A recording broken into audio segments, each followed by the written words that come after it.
maternal.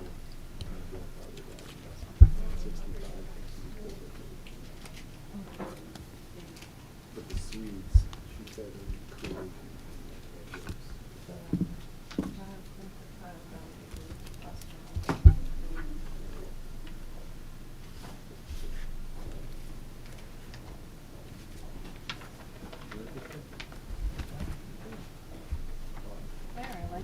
Hey. Seems very seasonal and weather appropriate. Look at me. Oh, I'll tell you later. Thank you. Good evening, everyone. Good. This is a regular meeting of the Council of the Township of Montclair, and it's being broadcast live on TV 34, and it's streaming live on the Montclair TV 34 YouTube channel, and it's available on demand and can and will be rebroadcast. I sort of said it's regular, but it's not so regular because I'm really excited that we're getting ready to swear in our attorney to the township, Attorney Borroum, in just a few minutes after we take care of some business. The meeting is called pursuant to the provisions of the Open Public Meeting Act.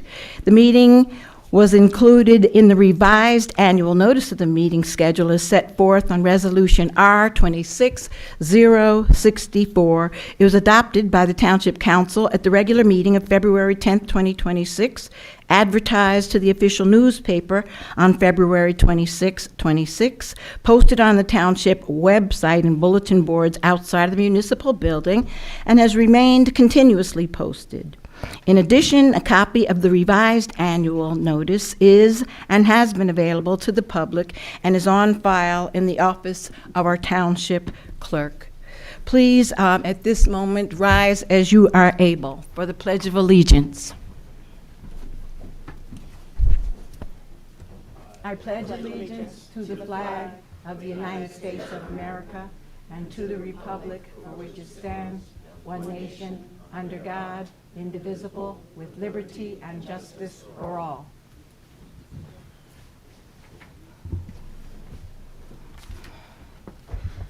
Madam Clerk, will you please do the roll call when you're ready? Yes, Mayor, thank you. Deputy Mayor Anderson? Here. Counselor Birmingham? Here. Counselor D'Amato? Here. Counselor Harrison? Here. Counselor Toller absent. Counselor Williams? Here. Mayor Baskerville? Present.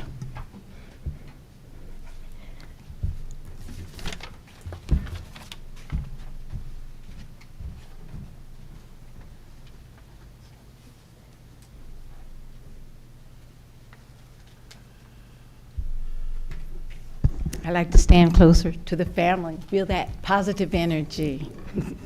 It gives me great pleasure on the behalf of the Township of Montclair to welcome Chantal Borroum as our new township attorney.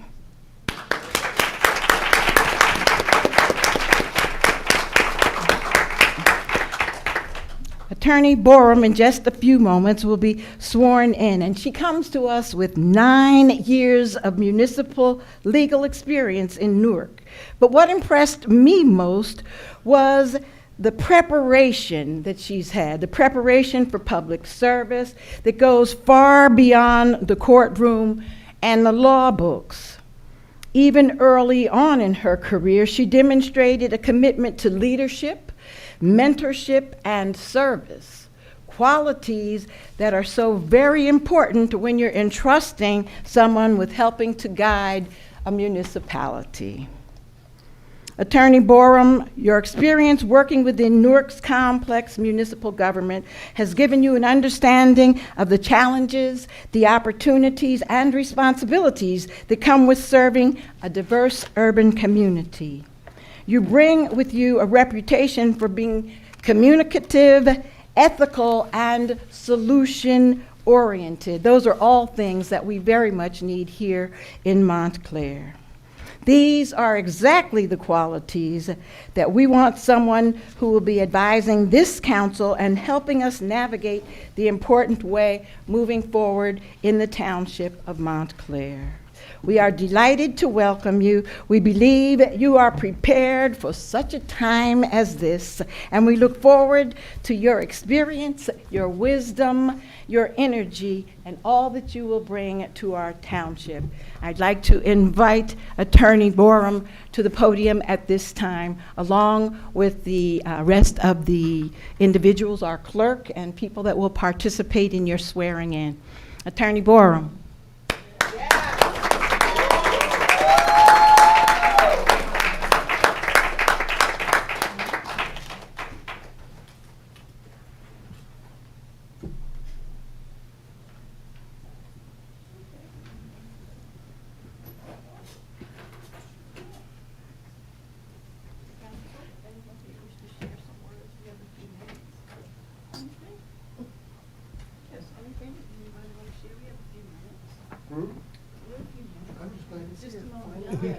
Welcome. We're good. Welcome. Nice to see you. Good to see you. No. Yes, thank you. Good evening, everyone. Wait, did I tell you all, she's the first African-American female? Yeah! Woo! All right, I just had to throw that in. I mean, it's all good, but yes, all right, thank you. Good evening, everyone. I did not know I was making a speech, but I would like to thank the mayor, the deputy mayor, and the council of the great Township of Montclair for entrusting me to do this position. I hope I will make you proud. I will do my best, and I would like to thank my family, my friends, and my coworkers for coming out. I definitely appreciate your support. My Newark family is here, guys, so that's how important I am to them, that they actually showed up, so yes.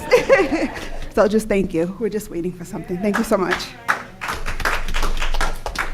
We'll have some cookies. Anybody want cookies? We have chocolate chip. We have a fruit-filled cookie. We have water. You want me to come around so you guys don't have to get up? Come on, don't be bashful. Okay. I think we should celebrate. I want a cookie. I said this is a happy moment. I want a cookie. Help yourself. Yes. Please, help yourself. Should we take the time to tell people that the tax, the amount of tax they owe is up in the portal? And they're gonna They get their didn't even bills. bring the,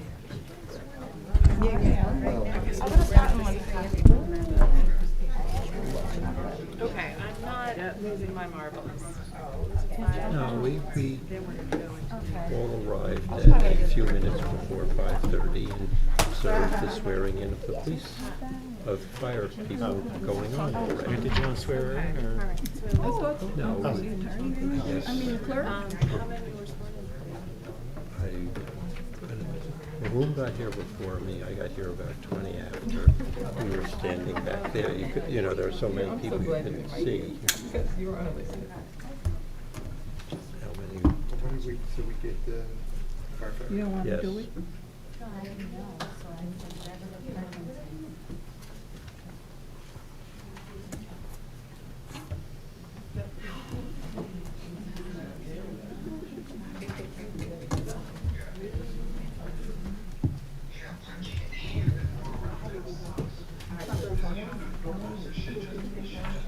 What, did I miss something? Yeah, because they were walking out. Because they wanted to do it at 5, because they didn't want to go home and then come back, so they asked me to do it. No, I just think from work, that worked and out then- yeah, fine. It's fine, I just didn't want to seem like I was. We didn't know until today. All right, very good. And they said, you guys want to just know police? I said, sure. Okay, I state your name. I, Chantal, Do solemnly swear do solemnly swear that I will support the Constitution that I will support the Constitution of the United States of the United States and the Constitution and the Constitution of the State of New Jersey, of the State of New Jersey, and that I will bear true faith and I will bear true faith and allegiance to the same and allegiance to the same and to the governments established and to the governments established in the United States in the United States and in this state and in this state under the authority of the people. under the authority of the people. I do further solemnly swear I do further solemnly swear that I will faithfully, that I will faithfully, impartially, impartially, and justly perform and justly perform all the duties of all the duties of Township Attorney Township Attorney of the Township of Montclair of the Township of Montclair according to the best of my ability, according to the best of my ability. so help me God. So help me God. Congratulations.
Is it raining? I don't know. How's it been? All right, and is that right there? That's right, get a little closer, don't be shy. 1, 2, 3. Very nice. Go into the couple.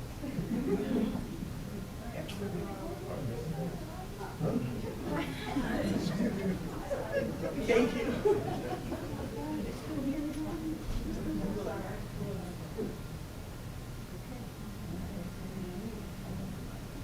Yes, ma'am. You want your family up now? You can take up your family. Thank you so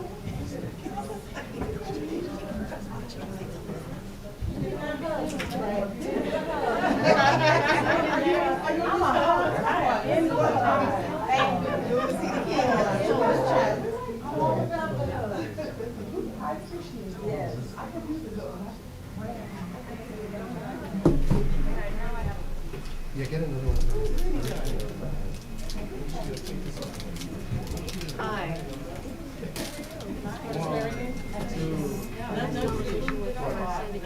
No cookies for me?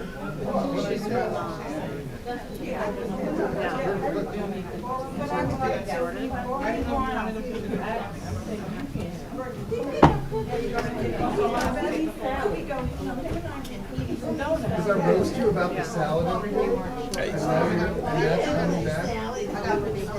So the other day I was like, I'm gonna have a salad. So there were a couple. How you doing? All right. How are you?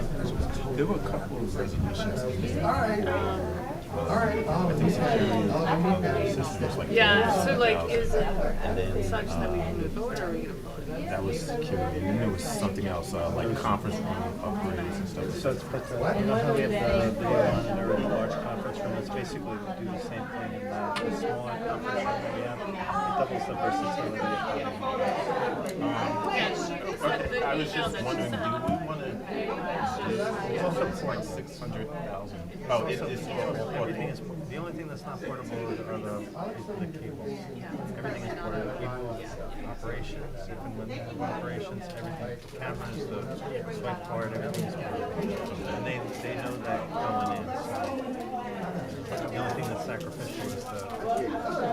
All right, that was my only question. And then the one for the change order for the animal shelter was they have a room full of medicines. It's unsecured. The original system did not include that, and they requested, I think, for $6,000.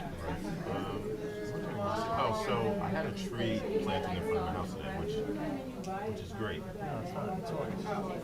I was thinking the exact same thing. Why are we planting in orange?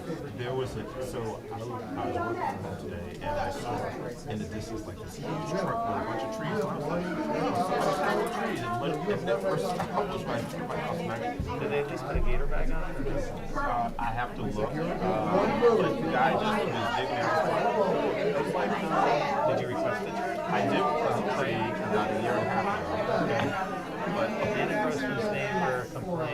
requested a maple, we planted some ornamental shade tree, and it was in like poor condition, leaves were burned. Like, I sent an email to, and I copied Eileen on it because Eileen accepted the email. Austin, please don't tell me we're planting trees in August.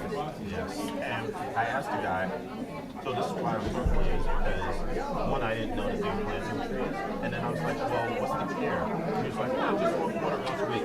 And so a lot of people are going to it is, a lot of people are going to come home, they're going to find a tree. It's going to die. It's going to die. Half of them are going to be dead by September 1st. Right, and that's the thing, it was just like, I'm wondering if we should send out a notice saying we're planting trees, here's clear instructions.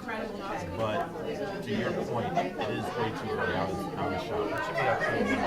Looking early. I mean, the window is like April, March, April, or October, November. So this guy was like, oh, the leaves are gonna fall, but it's already fall. And I was just like, all right, he's maybe in the business, maybe he's selling this up there. I hear trees back here.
Okay, everyone, we're moving. Oh, yes. Got to take a picture in the seat. The seat.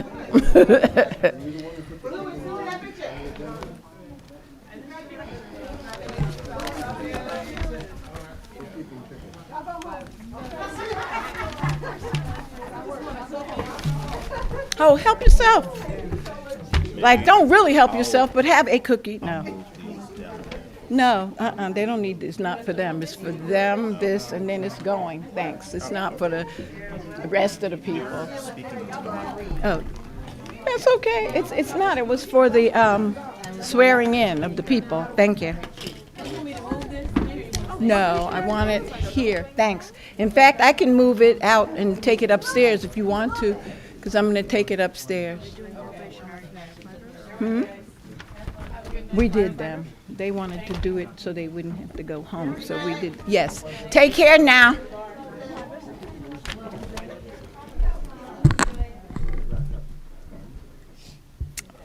Okay. Let me pull this.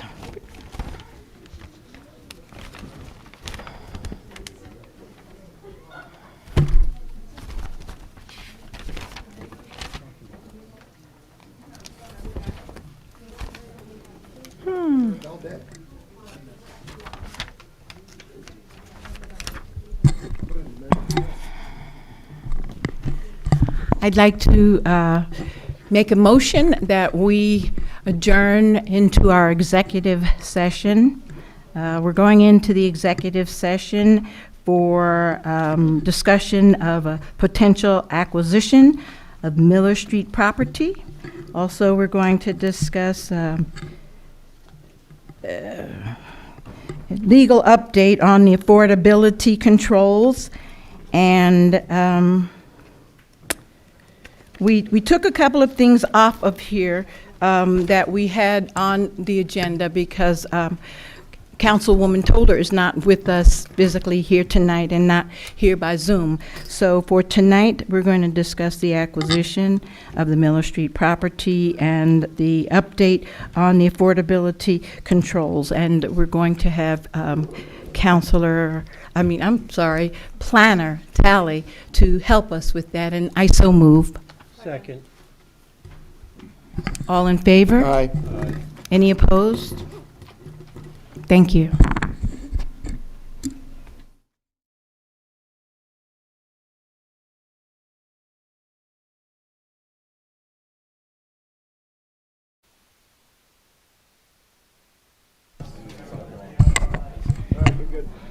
Thank you. Good evening, everyone. Welcome to the Township Council regular meeting of August 11, 2026. We're very pleased to welcome our township attorney, who will be with us momentarily. Ms. Chantal Borroum stepped away. In the meantime, we have a proclamation that we're going to start with, and then a very special celebration from our friends at the Clary Anderson Arena. Oh, here she comes. We'd like to welcome to you our township attorney, Chantal Borroum.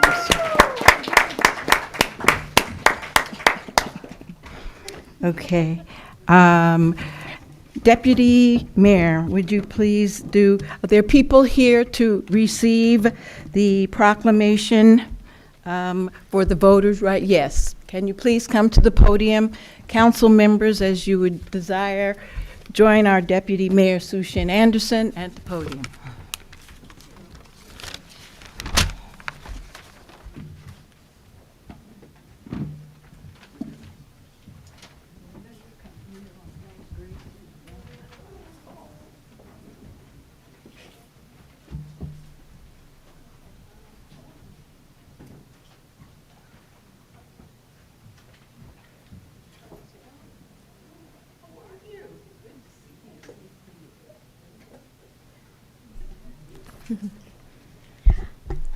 Hi, how are you? So today we have some representatives from the League of Women Voters of the Montclair area and TOVA, two organizations that have been doing really great work for many years to make sure that people are not disenfranchised from exercising their rights to vote. And so we are here to recognize National Voter Registration Day, which is in September. We wanted to make sure that that we presented this proclamation before then, given this time when there are all sorts of, I guess I'll say, shenanigans to really destroy communities' right to vote, particularly communities of color. And we're here to recognize the important work that's being done to combat that. Okay, so this is a proclamation for National Voter Registration Day, whereas the right to vote serves as the foundation of our nation, and the right to vote freely, fairly, and to have our vote counted is sacred to being an American, whereas each year in the United States, millions of eligible voters are unable to vote due to a missing registration deadline, or because their registration was not updated after a name change or moving, or because of confusion around the registration process. Whereas right now the right to vote is being suppressed and subverted in this country by attempts to restrict Americans' access to the ballot, which is rolling back decades of voting rights progress. Whereas National Voter Registration Day was created in 2012 as a nonpartisan rally for the nation to promote voter registration, and since that time, more than 6.5 million citizens have registered to vote on the annual holiday, including a record-breaking 1.5 million in 2020 alone. Bravo, indeed. Whereas on Tuesday, September 15th, 2026, thousands of partners ranging from local libraries and college campuses to national nonprofits, Fortune 500 companies, Silicon Valley tech giants, and more will join forces for a single day of celebrating our democracy and the voting public that makes it possible. And whereas a coordinated nationwide civic effort in traditional media, online and face-to-face voter engagement in communities across the country will drive unparalleled awareness of voter registration opportunities to millions who may not otherwise register. And whereas National Voter Registration Day is a day of civic unity, it's an opportunity to set aside differences, enjoy the rights, responsibilities, and opportunities we all share as Americans, and celebrate our democracy together. Now, therefore, the mayor and the council of the Township of Montclair do hereby proclaim September 15th, 2026 as National Voter Registration Day and affirm our commitment to holding free and fair elections and urge all citizens to register to vote and vote. Thank you. Hi, my name is Kathy Keegan. I am the voter registration chair of the League of Women Voters of Montclair. So we're busy. We're going to be here on Saturday all day with the Jazz Festival, so you come and see us there. But I just want to make sure that you know that New Jersey's pretty good with registered voters. Not all the registered voters vote, but also we want to make sure that the registered voters are checking their registration. No matter how long you have been registered, I want you to check your registration. And I left some rack cards. You could do it with a QR code. So I just, make sure that everything is in correct order. When I joined the league, I checked it just because I was checking all my family members to make sure they were registered. And I found out my name did not come up registered. And it was a mistake on my birthday.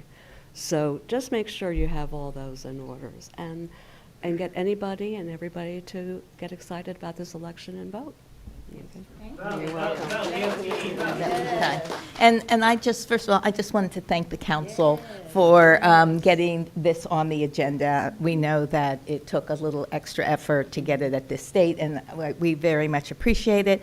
And I just wanted to also mention that in Essex County, there are several events that are already on the schedule, and one is on the day, September 15th, at the Livingston Community Center, where they're going to be registering people, having speakers, and writing letters. So if you're interested, just come over and keep looking for all the other ways one can participate in the voting process. Thank you again. Just really one quick thing. I'm sorry. We are doing on our website, you can find it, League of Women Voter Voluntary Training. And we're starting on the 18th at 7 o'clock. It's a Zoom, energizing young voters. On the 19th, candidate forums at the same time. And on the 25th, I'll be doing voter registration. So this is the way we're getting people involved with voter registration day too. Okay, thanks. Thank you.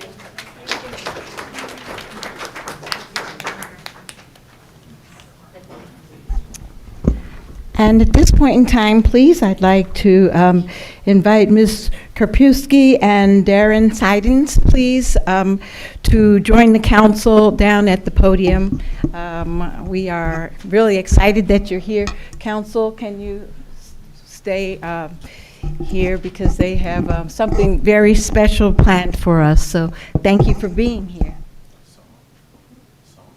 Oh, a song? Yes, a song and a dance? Totally, a song and a dance. So, so I'm Monica Kerpieski, and this is Darren Siddons. He is the head of the president of the CAAA Association. So the group that we raised all the money through to do all the work on the arena. So we wanted Darren to have a chance, since he's been in this fight for a very, very long time, many years, with his commitment to trying to save Clary.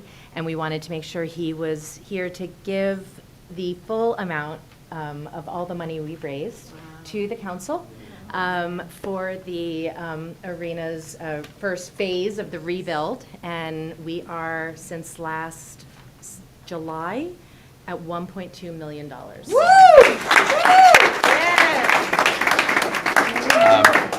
So if I could just say a little bit about how we've raised the money and thank a few people, that would be great. First of all, I'd like to thank my fellow trustees, Reggie Anderson and Scott Gibson, who are not here tonight. But without the two of them sort of egging me on to start this whole thing, we wouldn't be here where we are. We started, I think, the early 2023 to sort of lobby to get something happening at the rink, and it's a great accomplishment. So, $1.2 million is what we've had pledged and raised so far, and that is just up until the end of the summer. A lot of stuff happening this at the arena. And Monica and Matt Allen, who have been sort of on the ground making sure that things happen at the rink, have been fantastic. And more importantly, I think all the donors, even the small donors, there were kids that donated the amount of their hockey number to CAAA. And then we had big foundations like the McMullen Foundation. I couldn't thank Peter more, Cal Trevannon, also at the White Hill Foundation, and all of the monies that came in, a lot of big donors, individual donors. It's a lot of money, and it's going a long way towards keeping this rink open and operational for the next, I don't know, hopefully in the next 50 years. I'll say 20 anyway. So what we did last year is we rented a chiller because the refrigeration system was not operating properly, so we rented that for the year. We also had to rent an electrical panel because the electrical system wasn't capable of managing the chiller, the power that was needed for the chiller. This summer, we have are in the process of putting new rubber mats in the arena. We painted the ceiling, got rid of all the paint flecks and made it look like it's nice and new. We're repairing the roof. We're cleaning the gutters, and we're putting a permanent chiller in place that should be in place probably by October. We're going to have a rental chiller there for the opening, but and that's just the start of it. There's a plan for a lot of other things to happen next summer as well. So this $1.2 million is up till now, and we're really happy that it's a positive note that the town is really going to have a great facility for everybody to enjoy for the next long period of time. So thank you very much to everyone. So through the township, thank you very much.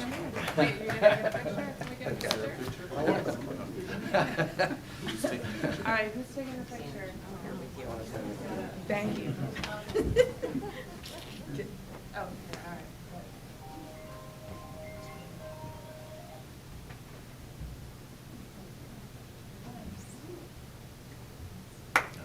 Thank you very much.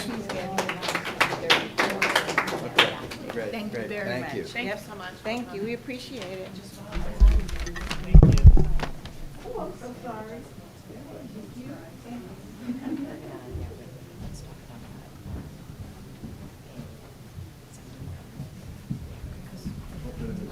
See, 7:30, 8:30, 9:30, 10:30. You're down there, right, okay. Right.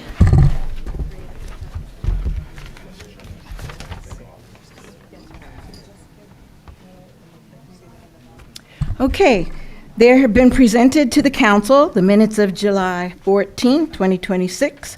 Are there any corrections or additions? Move approval of the minutes.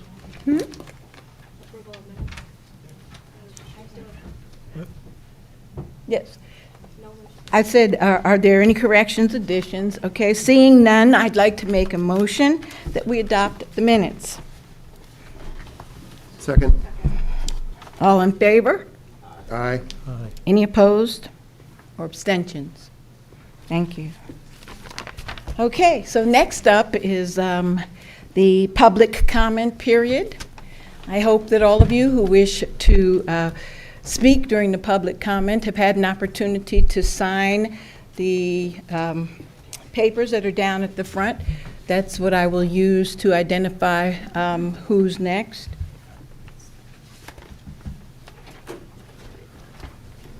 Oh, okay, thanks. So yes, if you've signed over there, that's terrific. Then when you come down to the podium, please, I would like you, thank you so much, Madam Clerk. I would like for you, please, to give us your name, and I'd like for you to be mindful that we offer you 3 minutes to speak, up to 3 minutes to speak. And we appreciate it if you have something that is pertaining to any of the ordinances on second reading, that you keep them and don't do that during the public comment, but wait until we discuss the individual ordinance that you wish to be heard on. Yes, sir. Can you add my name to the box for the public comment, please? My name is Asher Bergman, B-E-R-G-M-A-N-N. I have it.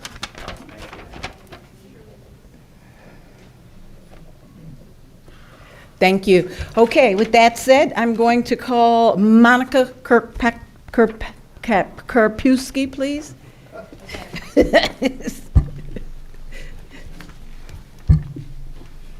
So I just wanted to let you all know that we are still on track for the opening of Clary Anderson. We are set for, we are looking for the opening to happen the first week in September. And we're on track. Everything's going really well. And again, we can't be more proud or happy to be in partnership with you. This has been an amazing, amazing experience. And I mean, the benefit to the town, I can't say enough. So thank you for working with us. Thank you.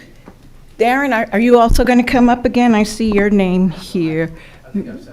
Unless you have another check for us, we'll be happy to. We can't. Oh, it doesn't work like that. Okay. Thank you both again. Stephen Mayer.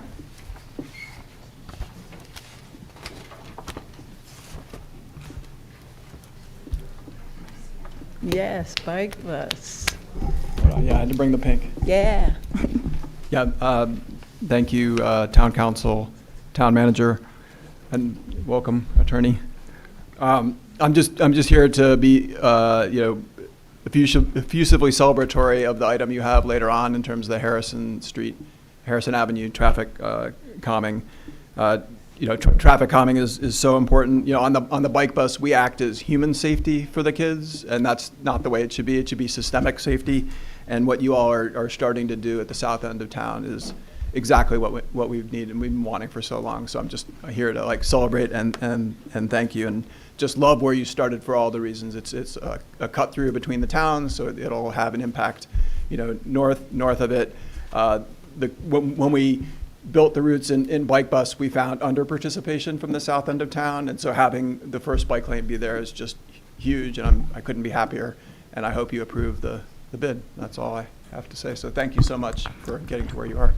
Thank you. May I please remind you, even though I'm going to give it my best shot to call you by your name when I call you up, please, when you get up here, if you would say your first and last name also, then that would be very helpful. We're good. Thank you. Next up is Dave Mayer. Yes. Great. Oh, and the team. Oh, how beautiful. You remember from last time. I do. Okay, so how are you? Allison, yes. I'm Dave Maher, and this is my oldest daughter, Alice. So Alice is going to go first. Go ahead. Hi, my name is Alice, and I ride my bike to school with Bike Bus. When I first started riding, I wasn't as confident as I am now. Now I can ride all the way from my house to school, and it makes me feel really independent. My little brother and sister ride in our bike trailer now, but pretty soon they're going to be big enough to ride their own bikes too. I think bike lanes would make it safer for kids like me to ride more places in Montclair and make our parents a little less nervous. Also, if you build more bike lanes, maybe my dad will finally stop yelling car back every 30 seconds. I hope Harrison is the first of lots of them. Thank you. Thank you, Allison. Yeah. Woo-hoo! I will be quick. So, Council, thank you for hosting tonight. My name is Dave Maher. I live in the 4th Ward with 3 of my kids. My 3 kids. No other kids that I know of. A few years ago, if you had to tell me that one of the most meaningful parts of raising our family in Montclair would be riding our bikes to school on Friday mornings, I'm sure I would have not believed you. But biking has changed the way our family experiences this town. My oldest Alice has gone from learning to ride the bike to making the entire trip from our home on the south end to school on her own 2 wheels, a 2.1 mile one-way ride. Nice. Go, Allison. My 2 younger kids are still passengers in the trailer, but before long, they will be riding beside us too. And that's why tonight and this decision about the calming infrastructure matters to me.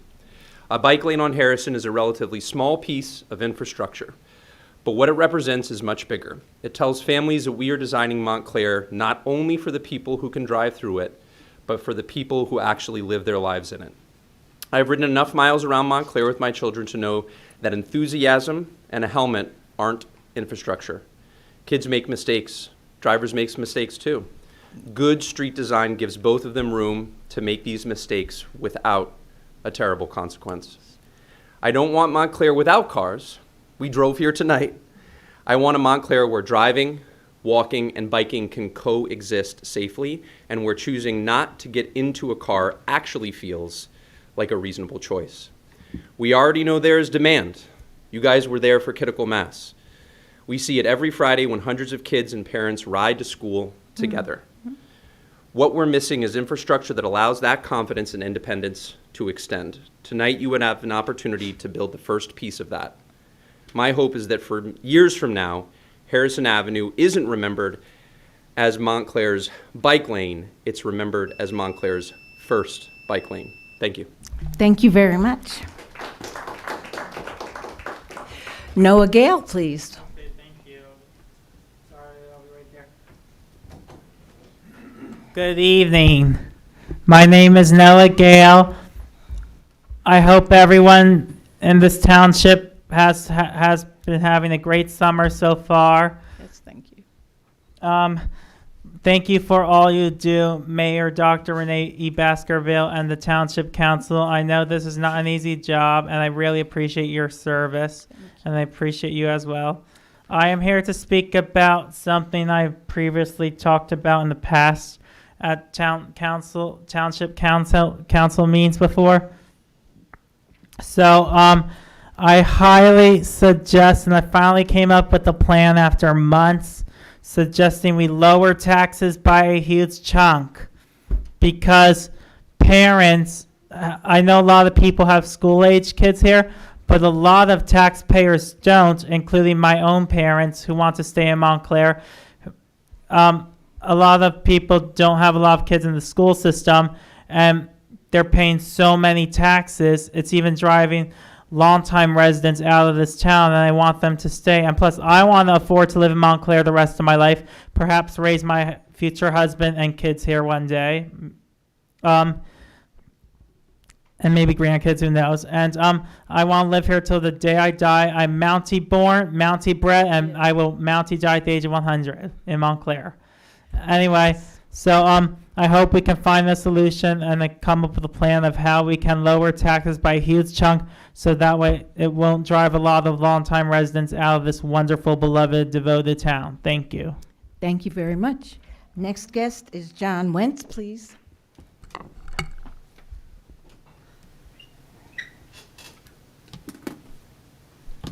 Hi, my name is John Wenz. I live on Midland Avenue. I'm new to town, well, relatively new, within the last year. First, I'd like to thank you all for supporting this project, the Harrison Avenue project.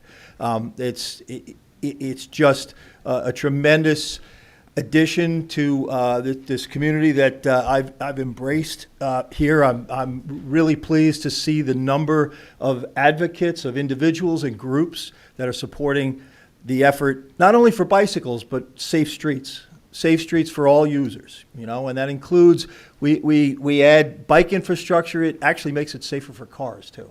Mm-hmm. And public transportation, people walking, and that's what we need to do. And I'm really pleased to see the direction that my new adopted home is going in. It's really great to see it. I've embraced the bike bus and Grove Street Greenway. I participate on Fridays. I don't have any school-age kids. They're all out. Nice. But it's just a wonderful thing to see 9 bike routes and somewhere around 300 kids riding to school on Friday mornings. That's just tremendous. Yes. You know, this is a model for communities around the country. And I really applaud you all for supporting that. Nothing has stood in the way of that, as far as I know, in the short time I've been here. But I'm really grateful, again, to be part of that.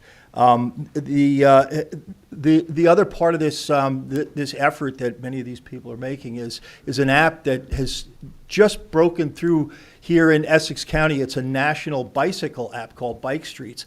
It's crowdsourcing safe streets, and as this thing grows here, we've instituted here in Essex County. It's kind of greater Montclair. We have people in Bloomfield and Verona participating. And what it allows us to do is those of us that know or have discovered low impact routes around the area can use those and create, again, a crowdsourced map. And the other part of this is it logs miles and where people are riding. So you'll be able to see real data that shows us exactly what people are doing here on bicycles in Montclair.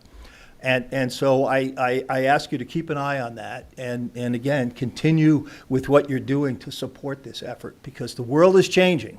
We know it. I know personally, in the last 20 weeks, using that app, I've recorded myself replacing almost 100 minor car trips on my bike. Nice. And I've logged that, chosen to ride my bicycle instead of jumping in the car to go to Whole Foods or to ShopRite or whatever it is. I ride my bike. And that's something that I see many people doing. And it's only going to get better. And it just makes streets safer. It'll reduce traffic. It encourages a healthy way of life. Thanks very much. Thank you very much. Next guest is Deborah Kagan, please.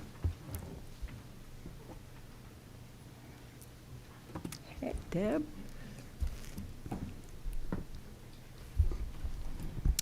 Hi, thank you, and thank you, Mayor Baskerville and Town Council for having us here. I'm here to talk in support of the Harrison Avenue project as well. I don't think I can do better than the family that was up here before. Yeah. So I'm not going to try to do that. That was just, I think, really spoke to the heart of the direction that the town is taking. I'm extremely happy. I've been working to try to get bike lanes and safe streets in Montclair for decades, for a couple decades, for those of you who know me and worked with you, Mayor, on some of the advisory committees in the past. I think this is a really great project, and it's a great beginning to the implementation for our Completing Green Streets ordinance.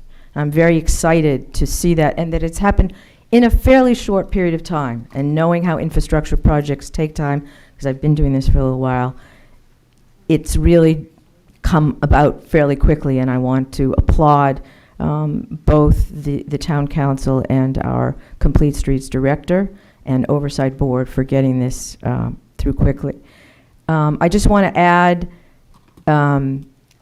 this is a really important piece for developing active transportation and an active transportation network in Montclair. And that doesn't just mean we get to ride bikes, and I ride a bike around town, if you've seen me. But it's really also about creating a place and a quality of life in this town where we do not have to get around for short trips, especially in our cars. And in order to do that, we do need to extend and work to build on this Harrison Avenue project. I want to encourage the town council and our town manager to get a full plan, bike ped plan for the town of Montclair. I am aware of and have been in conversations recently with DOT on possible grants to support that. I'm happy to share that information. And in addition to that, once we have that, we can also approach the county. So of course, a lot of our busiest and most dangerous roads are county roads in Montclair. In order for the county to implement as part of their Safe Streets Action Plan, they want to see a local municipal bike ped plan. So I'd like for us to get there so that we're including streets like Bloomfield and Grove Street, the county roads where we have some of the highest incidences of crashes. So I'm happy to help wherever I can. Really excited to see this, and I'd like to thank you all for getting us to this point. Thank you very much. Next guest, Tony Martin, please.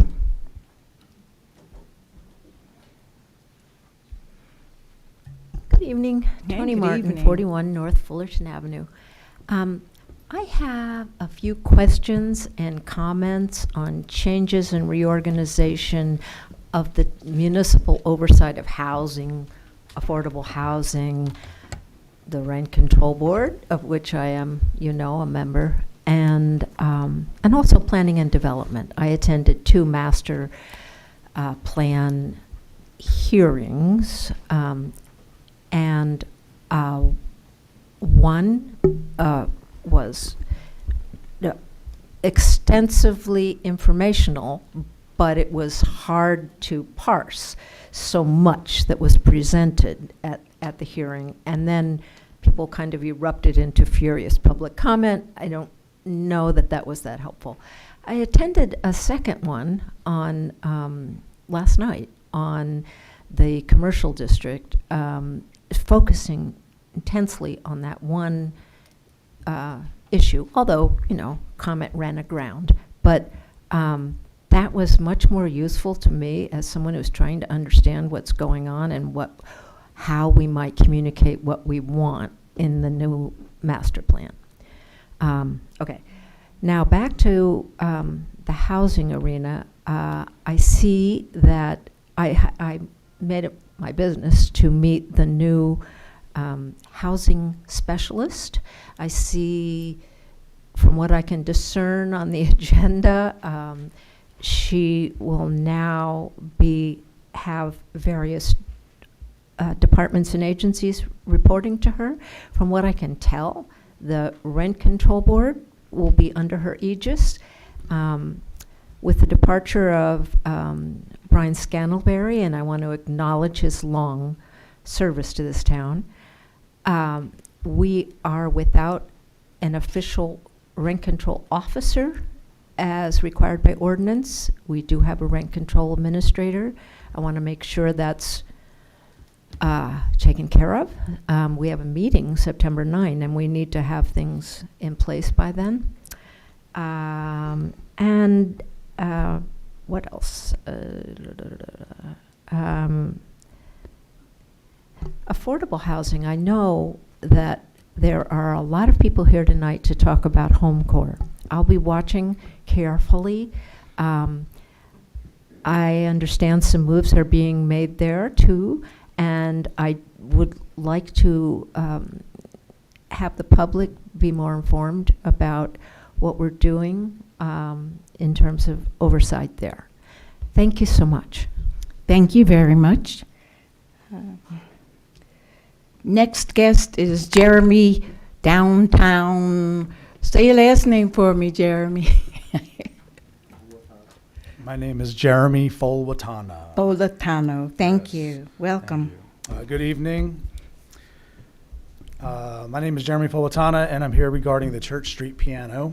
For those who may not be familiar, I created the Community Piano Art Initiative through my nonprofit organization downtown Montclair called Montclair Art. To bring public art and music to our neighborhoods. Pianos were placed in the downtown Montclair, Upper Montclair, and South Ends. One more I'm planning in the coming weeks to get to Watchung area as well. Each transformed into a unique piece of art for anyone to sit down, play, and enjoy. The Church Street piano was removed almost a month ago due to complaints from residents in the adjacent building. Since then, I have done everything I believe I am supposed to do. I've spoken to the township officials, I've emailed, I've met personally with Councilor Williams, listened to the concerns that were raised, spoke to residents, and offered reasonable solutions, including putting a lock on the piano and establishing specific hours when it can be played. And Councilor Williams, I sincerely appreciate you taking the time to meet with me and trying to find out a solution for this. While I appreciate that solution of moving the piano to the other end of Church Street, I respectfully do not believe that solves the issue. I think we would be simply solving one problem while creating another. We all know the history of concerns surrounding music being played at the end of that block. Moving a piano there and leaving it open to be played throughout the entire day will create the exact same situation that we're in. And I believe you know that. That's why I believe the most reasonable solution is to return the piano in the original location, in front of my business, where I put it, where I can personally monitor it, lock it, and agreed upon time, and make sure that the rules are followed. I was told by your Director of Administration and Code Enforcement that the bid contacted surrounding businesses and there were no complaints about the piano being played. I was also told that Councilor Williams would speak to the residents who have concerns and that the piano could return to the same original location with the new hours and a lock. And I was even told I would receive temporary written permission. But I still don't have that permission. I don't have a date for its return, and I don't have an answer as to what the holdup is. Meanwhile, the other pianos are, in Montclair that have been allowed to remain. 595 people have signed a petition supporting the Church Street piano. There are even residents in that building that's complaining who play it and want it to be there. I paid for these pianos to be there. I painted one of these pianos to be there. I put my own time and resources into creating something positive for our community.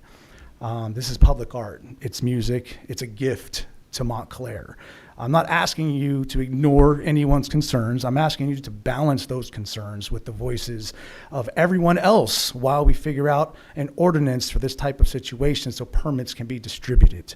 If there's a legitimate reason the piano cannot return, please tell me what that reason is. If there isn't, then I respectfully ask, what are we waiting for? Please give us, the community, an answer, a time frame, a path forward to bringing the piano back to Church Street. We can't allow 2 to 3 people to dictate what happens to something that belongs to and is enjoyed by our larger community. Thank you.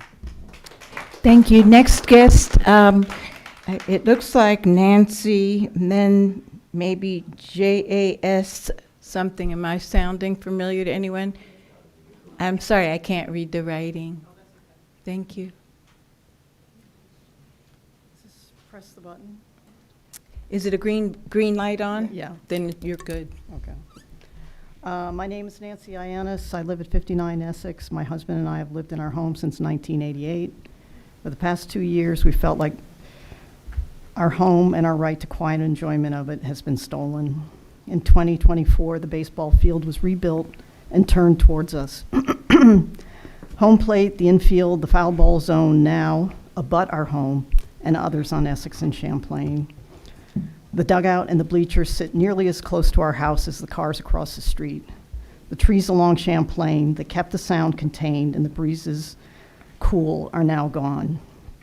Now it is music and play-by-play commentary amplified through a public address system for hours at a time at every game and often at rentals. I've emailed you 2 recordings made on our deck on May 20th at a varsity game. Yesterday, a for-profit company ran the PA for 4 hours, fully audible indoors in our home with our windows closed and the air conditioning running. It's like we were in Yankee Stadium. We cannot relax on our deck.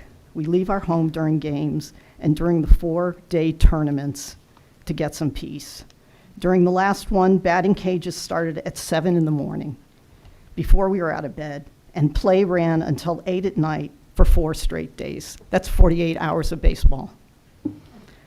On July 31st, we collected 6 baseballs in our yard, and I wrote to many of you about this. 1 hit our garage, 1 hit our roof, 1 hit our fence, and the rest were around the yard. We move our cars around. We bought a new car. We move our cars in the driveway to avoid them being hit. Our home is in a residential zone. That field is a conditional use. Conditions exist to make an intense use tolerable besides the homes it borders. None of these were imposed. What grew up instead is a commercial venue, out-of-town tournaments, ticketed camps at over $200 a child, all-day weekends, traffic, and sound that carries for blocks. The district told the state this field is used for physical education curriculum. In 38 years, I've never seen a PE class on the baseball field. They use Fortunato and occasionally the track. My husband and I are longtime members of the Montclair community. I was director of the adult school for years. We renovated our home so we could age in place here.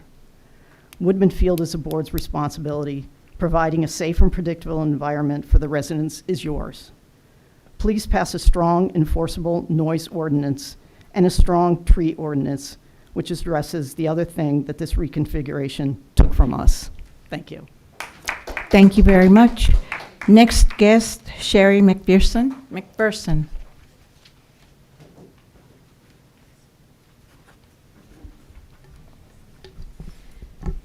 Good evening, everyone. Good evening, Mayor and members of the council. Good evening. My name is Sherilyn McPherson, and I am the Executive Director of Home Corps. I do have my board with me today, but you're just only getting me. I wanted to take a few minutes this evening to provide an update on the work Home Corps continues to do to strengthen our organization and preserve affordable housing here in Montclair. Home Corps has served this community since 1988, and over the last several years, our board and staff have been intensely focused on strengthening the organization so that we are positioned to continue that mission for decades to come. I am proud to share that all our outstanding audits have been completed, our outstanding tax liens have been paid, and we have applied for property tax abatements across our portfolio, which, based on the progress of those applications, we are hopeful will provide relief over the next 3 years. Each of these milestones represents something larger than simply cleaning up our balance sheet. They allow Home Corps to move forward from a stronger financial position, one that better enables us to cover our operating expenses, pursue capital funding opportunities, reinvest in repair,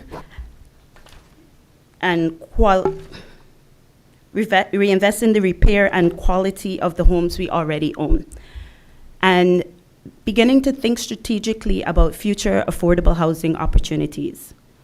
Our work does not stop at preserving what we have today. We want to be positioned to partner with the township in creating additional housing opportunities and deepening affordability for Montclair residents in the years ahead. That is why we are also encouraged that Home Corps now has a regular biweekly meeting cadence with the township planner and the township's affordable housing specialist. We see those conversations as an important opportunity to build a stronger working partnership, identify shared priorities, and determine how Home Corps and the municipality can work together to advance affordable housing in Montclair. We have made significant progress. There is still work ahead, but Home Corps is financially and operationally stronger today, and we look forward to continuing this next chapter in partnership with the township, preserving the housing we have, reinvesting in our properties, and creating new opportunities for Montclair residents to call this community home. Thank you. Thank you very much.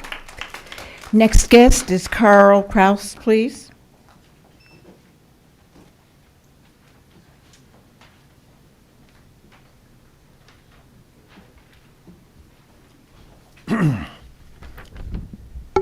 Good evening, everyone. Good evening. My name's Carl Kraus. My wife Ann and I have lived at 5 Champlain Terrace since 1992.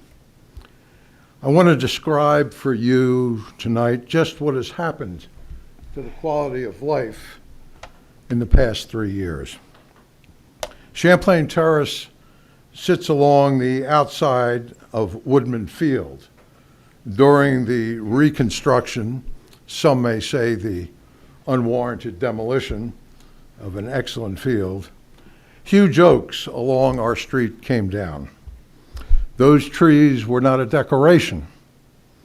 They stood between our home and the field.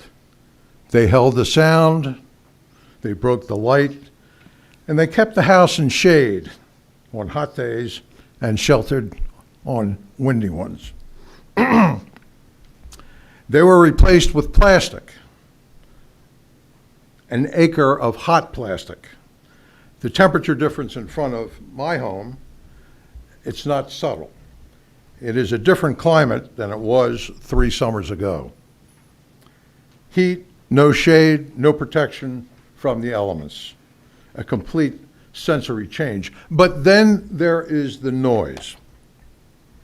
Not the sound of children playing, which is a wonderful sound, or a graduation, rather a stadium sound, a stadium atmosphere, amplified music through a painfully loud public address system, play-by-play commentary running for hours at a time, which was previously cited. Yesterday, it ran for 4 hours in a row for an event that was not a school event at all, had nothing to do with the school system. A private company selling $200 tickets to young folks and their parents. Many have seen recent articles about the extraordinary cost of parents to get their kids into difficult and extraordinary training outside of their regular athletics. This is something that's happening. The camp had a professional baseball player. Photographs, autographs were sold. Certainly ice cream was sold. That makes sense. All of this was done over this incredibly loud PA system. Almost 200 kids were present. Parking has been a disaster. It's been congested for blocks. I had to personally chase out a person from my driveway since they decided to park there to watch the game. I ask you to give us some relief from this situation. Thank you very much. Thank you very much. Next guest is Allison Roberts.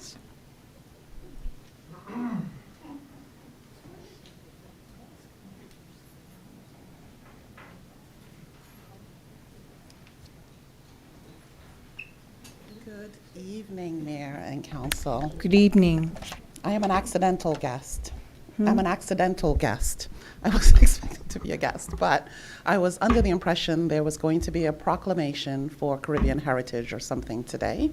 So that's not the case, so I'll take advantage of the time to just speak a little about Caribbean heritage here in Montclair.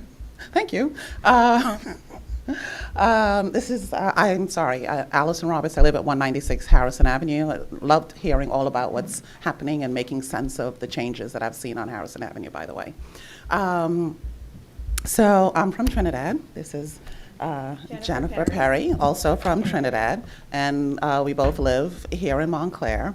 3 years ago, we decided to host an event at the Montclair Brewery to celebrate the Trinidad culture in the Montclair community. There is actually a deep history of the Trinidadian culture here, and so it was a very successful event. Our objective was simply to showcase and bring our culture into the community, and it was so successful we did it again last year, and last year we elevated our initiative by giving back from the culture to the community. So some of the funds that we raised, we donated to the Howe House.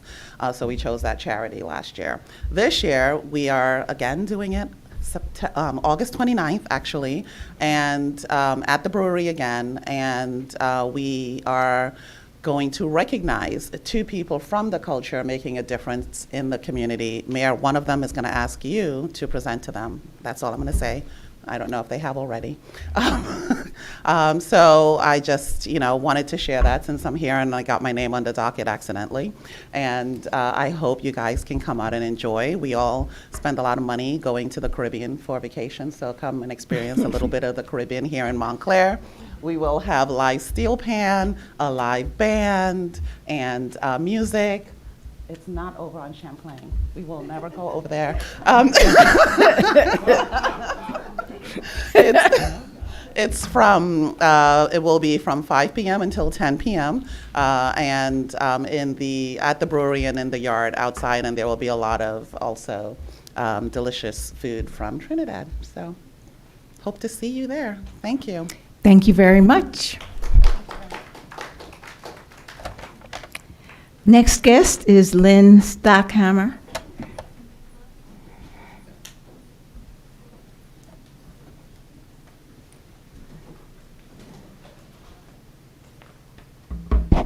Hello, everybody.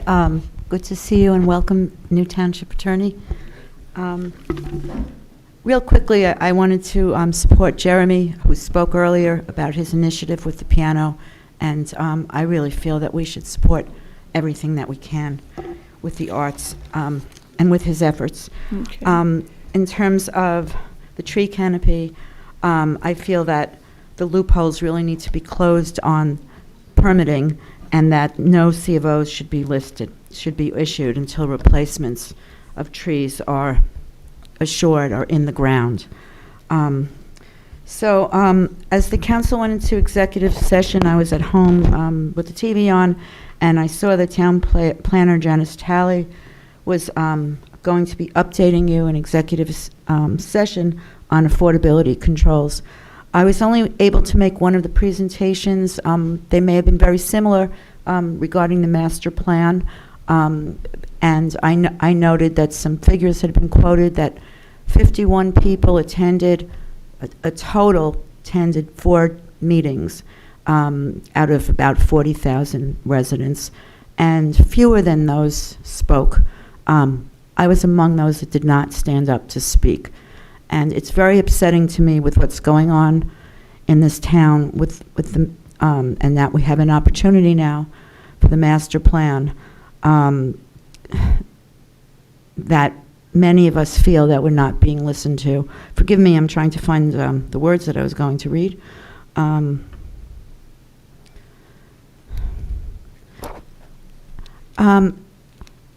It's really felt that there are errors made by the planner in overlooking important details that undermine residents' efforts, and they benefit the developers. There's a consistent failure to ensure that exchanges that are due from the developers for public benefits are received. I was particularly, as many of us were, distressed about the whole Lackawanna thing and about that vote, where there was only one no on pilots. I'd like to see enforcement on those issues in terms of collecting that down the road. Again, it's really felt that efforts by the residents to hold the planner accountable and to be listened to are simply dismissed. And that, to me, that seems to be the worst of all, that people feel unheard. It just doesn't seem like democracy under this grip. And we've got a lot of that going on. Thank you. Thank you. Next guest is Anna Grossman, please.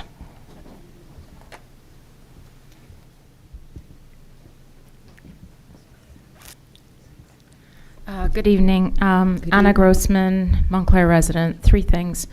Congress recognized noise as a pollutant more than 50 years ago. Title IV of the Clean Air Act is titled Noise Pollution. Noise pollution affects public health, cardiovascular, cognitive, and metabolic effects, among others. Noise regulation is handled at the local level. Montclair's noise ordinance has needed an update for many years. People are suffering the effects of noise pollution in R1 zones. Please take action, protect your residents. The Board of Ed has no interest in protecting us. Trees are climate infrastructure. This is the second thing. Heat is now the leading weather-related killer in this country. It took 29 lives in New Jersey during the heat wave last month. Our canopy is how we fight back, but right now we're losing this battle. A neighborhood's cooling doesn't rise in a straight line. It accelerates once canopy passes about 40%. Below that, relief is small. Above it, summer temperatures drop several degrees. It's the threshold where infrastructure starts really working, and we're not there. In Montclair, our lowest canopy neighborhoods sit near just 20%. Just for reference, New York City's canopy is around 20%. In New Jersey, the maps of historically redlined neighborhoods are almost identical to today's maps of low canopy and extreme heat. In other words, environmentally overburdened communities. Trees give us cooling for free, and we have families here who need that now. We must grow Montclair's canopy, not just hold it. A sapling does not replace the environmental benefits of an oak. The benefits take 50 to 80 years to return. Preservation must come first. Replacement is the last resort. What Montclair needs is simple. A tree comes down, trees go up. Every removal, including hazard and dead trees, should mean trees are replanted, because lost canopy is lost canopy. The cause is irrelevant. If we need to help people afford that, then let's do just that. But let's not weaken the numbers we need to help us get to our goal. You have an opportunity to give Montclair one of the strongest tools possible in the war against climate change. None of us here will be around to see the product of the choices you make up there on that dais. We will be long gone. Let this be your legacy. The kids are depending on us. Lastly, public trees. Our budgets and grants for trees need to put trees into the ground, not decorative trees, shade trees. And also, why are we planting trees in August? Thank you. Thank you very much. And the last guest that I have on this list is Asher Bergen, please. I'll be happy to just.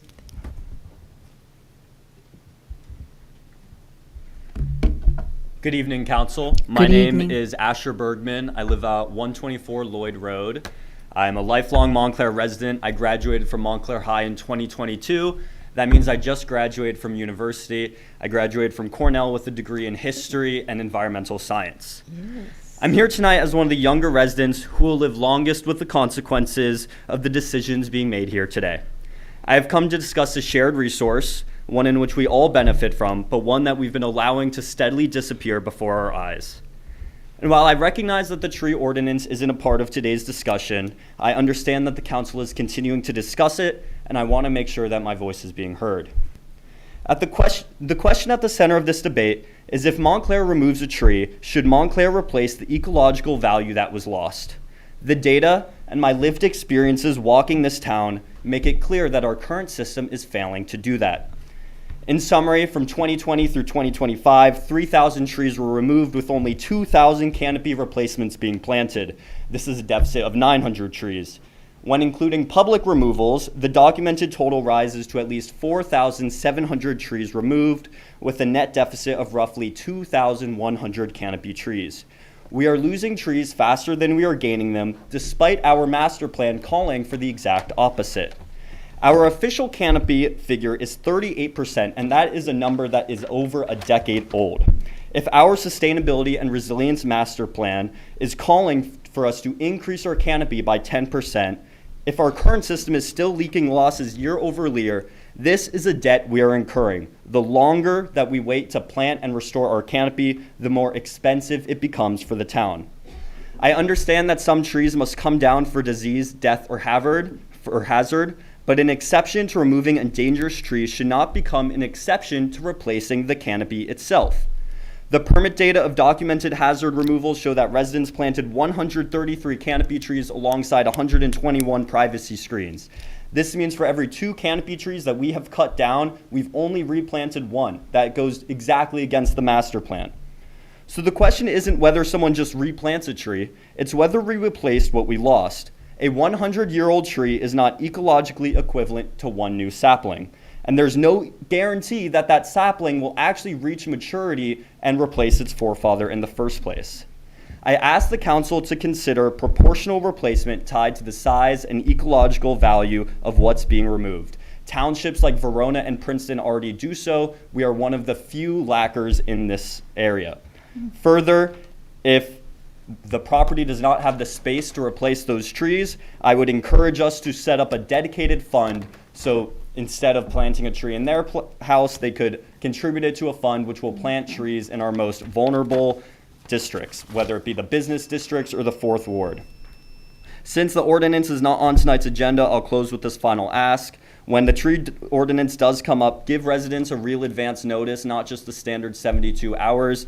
This is our town's future in which we are discussing, and it deserves the constituents to do their research and respond with the kind of data and input that this council deserves and our township deserves. Thank you. Thank you very much. Okay, our final guest for this evening.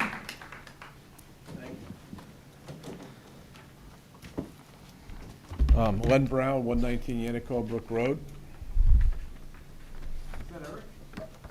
Eric, it's great to see that you're breathing, because after calling you 7 times with no reply, I thought you were a ghost. I swear to God. Excuse me, can you say your name one more time, please? Leonard DeWitt Brown, Jr. Thank you very much. I had sent this letter a couple of months ago to everyone here, and I never got a response. So what I'd like to do is to read it to you all today.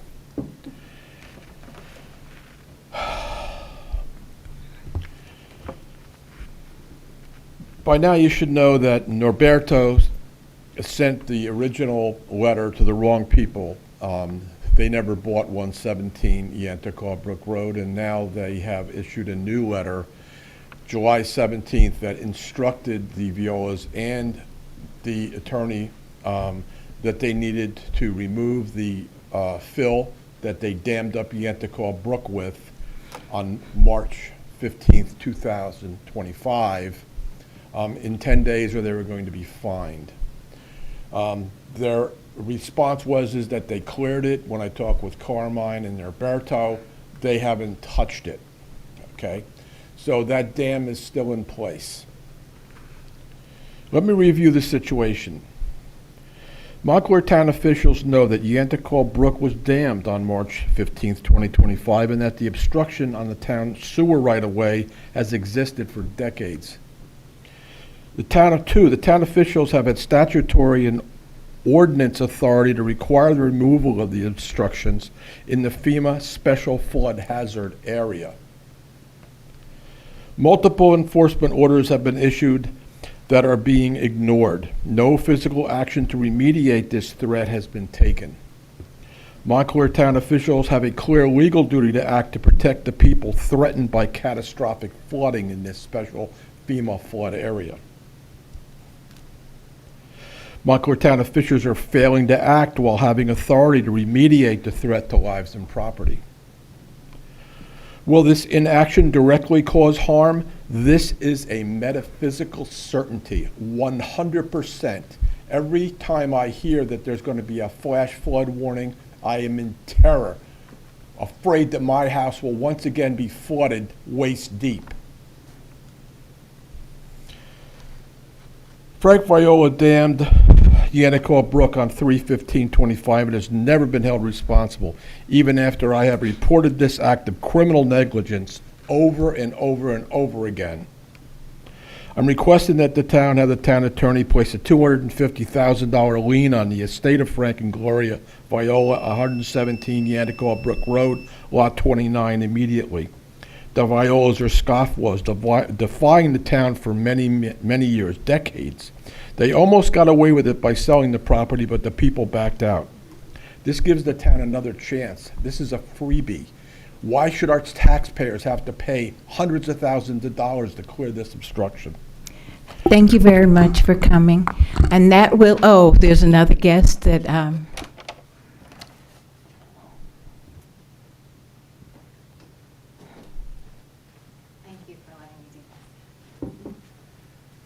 Hi there, I'm Drury Thorpe. I live at 21 Mackapin Avenue, and I'm here to speak about two things tonight. Both have to do with quality of life and our health, which I'm asking all of you to protect. First, the tree ordinance. We chose Montclair for so many reasons. One of them was its majestic trees and what they mean for my family's quality of life and for that of future generations. Please pass the strongest possible tree ordinance with a certificate of occupancy hold, real canopy replacement, and protection for our largest trees. And the second thing I want to talk about is to express my support of bike lanes and a local bike pedestrian plan, which is what I understand Eric has been telling me we need in order to move forward with some projects and grants. So I think that's very important. I come from a family of bikers. My dad is a teacher at Hillside School, and he rode his bike every day to school through snow and everything. I now do that at Watchung School. Years ago, my car was hit by a fallen branch, and instead of replacing it, I bought an awesome low-speed e-bike. I ride it everywhere. I rode it tonight. It's revolutionized how I think about getting around and improved my quality of life immeasurably, whether it's leading one of Watchung School's bike buses or Critical Mass, or dropping my kids off at practice, where I don't have to find a parking spot at Brookdale Park, Yes. or getting a pastry on Church Street, where I can park easily just by pulling my bike up to a rack. We need more racks. I biked here tonight in the daylight with my glow vest on, with lights on my bike, and still at the corner of Wildwood and Park, I was almost hit. We need bike lanes. Then, getting back to the quality of life side, I see one of my students who waves from down the street, "Hey, Miss Thorpe." I was able to stop and say hello and catch up. This happens to me all the time. I love it. Bicycling is community building. Community building is healthy for our body, for our mind. And I really want to also say that I support Jake in his role with Complete Streets. And we're here for any questions and help that you all need to get things done. So yeah, thank you. Let's support both of those issues. Great. Thank you very much. And so now we're going to move on to the next portion of our agenda, which is the pending ordinances on second reading.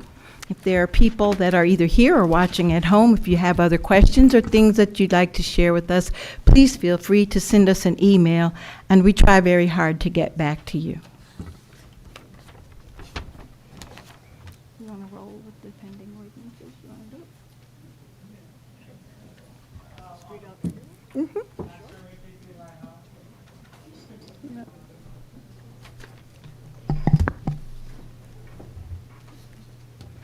Okay, the first pending ordinance, second reading, is O-26-27, an ordinance amending Chapter 327, Section 41, Vehicles and Traffic of the Code of the Township of Montclair, New Jersey, to redefine and amend the list of special parking zones.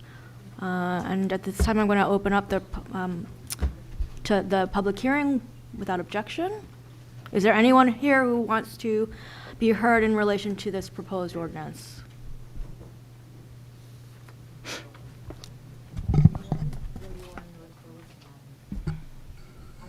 Put the, is the green light on, Tony?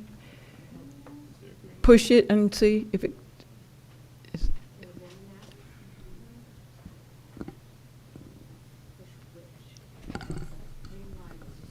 Yeah. got Okay, it. thank you. Okay. No emergency. I would just like to ask a question about the fee schedule for special parking zones. A couple of these blocks are right around where I live. It's going up by how much? And for what hours? Could you go over that before you vote on it? Yes, the Director of Complete Streets is approaching. I'm sorry, Tony, you're asking us for what? To go over all of the zones? A special parking zone involves a higher rate, right? Am I correct? Yes. Yeah. I want to know what it is. Yes. So, Thank you. May I? So, all right, I'm just trying to figure out. I'm just sorry in I missed the previous discussions, but Mayor. I saw it on the agenda, and I then looked for the information on what this does to rates, and I couldn't find it. Okay. Okay. All righty. So at this point in time, I would like to call to the podium our Director of Safe Streets, Jacob Neiman. Yeah, hi. So I can answer that. This is going to make it so that from Thursday to Saturday, from 5 p.m. to 10 p.m., the rate is $3 per hour at the meters. That's the rate, and that's the hours. Thank you. Director, So at this point in time, I would recognize Councilor Harrison. two things. One, just to clarify, this only applies to the street parking meters, not any of the lots within the zone. Is that correct? And two, the township website needs to be updated with all the information on the parking. What's there when we first adopted it is not totally clear, like doesn't explain what's happening in the North Fullerton deck, but it needs to be updated so the public knows, because I think Ms. Martin's issue is a common problem. Even I'm not sure as to what I'm doing when in which area. Understood. We'll work with the utility on that. Great, thank you. Anyone else from the residents that wish to be heard? I'm sorry, go ahead. That's okay. Okay. Seeing no other comments, and I am going to move the motion. Move the ordinance now. Second. Second. The mayor seconded. Is there any discussion among the council members?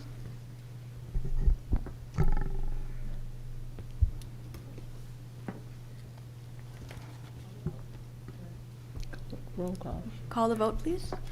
Deputy Mayor Anderson, Yes. Counselor Birmingham, Yes. Counselor D'Amato absent, Counselor Harrison, Yes. Counselor Toller absent, Counselor Williams, Yes. Mayor Baskerville. Yes. Go ahead. Okay.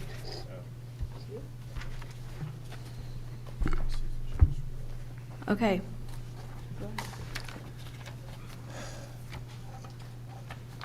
Pending ordinance, second reading. I'm going to open the public hearing without objection. Is there anyone, pending ordinance 0-26-28, fully funded capital ordinance providing for various water utility capital improvements in and by the Township of Montclair in the County of Essex, New Jersey, and appropriating the sum of $3 million from the Water Utility Capital Improvement Fund for the cost thereof. I am going to open the hearing without objection. Is there anyone present that wishes to be heard in relation to the proposed ordinance? Seeing none, I'm going to close the hearing. Make a motion to move. Second? Please call. Deputy Mayor Anderson, Yes. Counselor Birmingham, Yes. Counselor D'Amato absent, Counselor Harrison, Yes. Counselor Toller absent, Counselor Williams, Yes. Mayor Baskerville. Yes. Counselor Harrison? Next is an ordinance to fully funded capital ordinance providing for various sewer utility capital improvements in and by the Township of Montclair and appropriating the sum of $1.5 million from the sewer utility capital improvements. Opening the hearing to the public.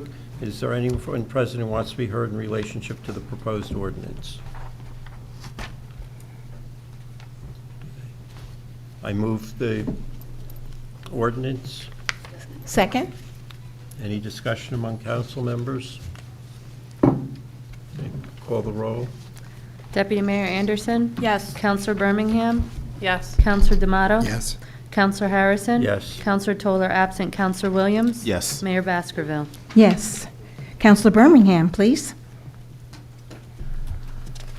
This is pending ordinance on second reading, and I am going to open the public hearing without objection. This is the pending ordinance, this is O-26-30, an ordinance amending Section 15 of Chapter 48, Township Personnel, Article 2, Vacations of the Township of Montclair, New Jersey, to add certain job titles. Is there anyone present who wishes to be heard in relation to the proposed ordinance?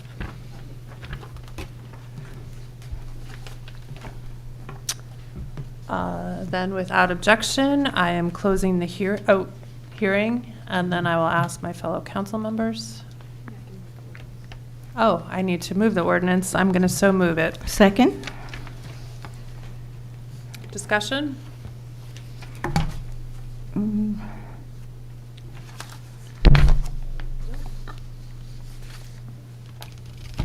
Madam Clerk?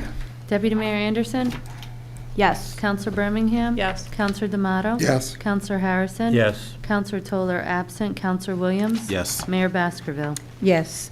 Thank you. Counselor D'Amato, please. We're on F. Pending ordinance O-26-31, an ordinance E? amending Sorry. amending Chapter 153, Fire Prevention, Article 1, Administration and Enforcement of the Code of the Township of Montclair. I so move. Second. I am going to open this public hearing without objection. Is there anyone present who wishes to be heard in relation to the proposed ordinance? Seeing no one and without objection, I will close the hearing and open it to discussion of the council.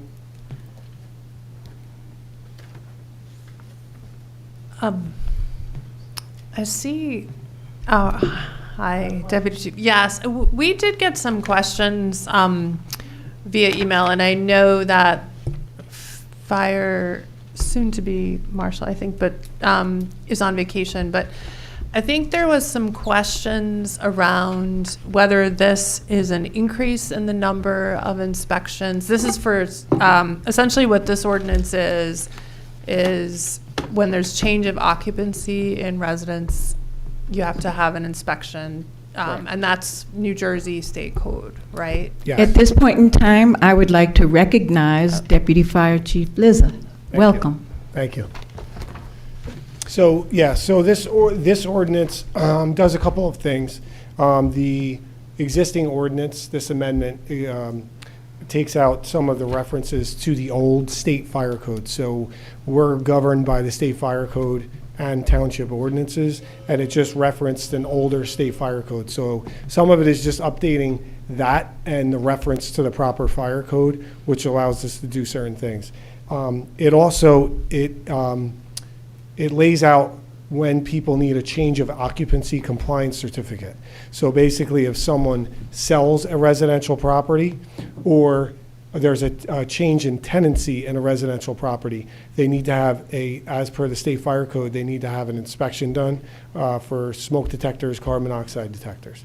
So all this really does is bring us in line with what the state fire code is, and it specifies which properties get inspected, the fee schedule. There is a climbing fee schedule because it's hard for us to schedule these. So if someone calls and says, hey, we're trying to close in 2 days, there's it's a little bit of a rush. So it just sets up those fee schedules. Thank you. Thank you very much. Any other questions? Okay. Thank you, Deputy Chief.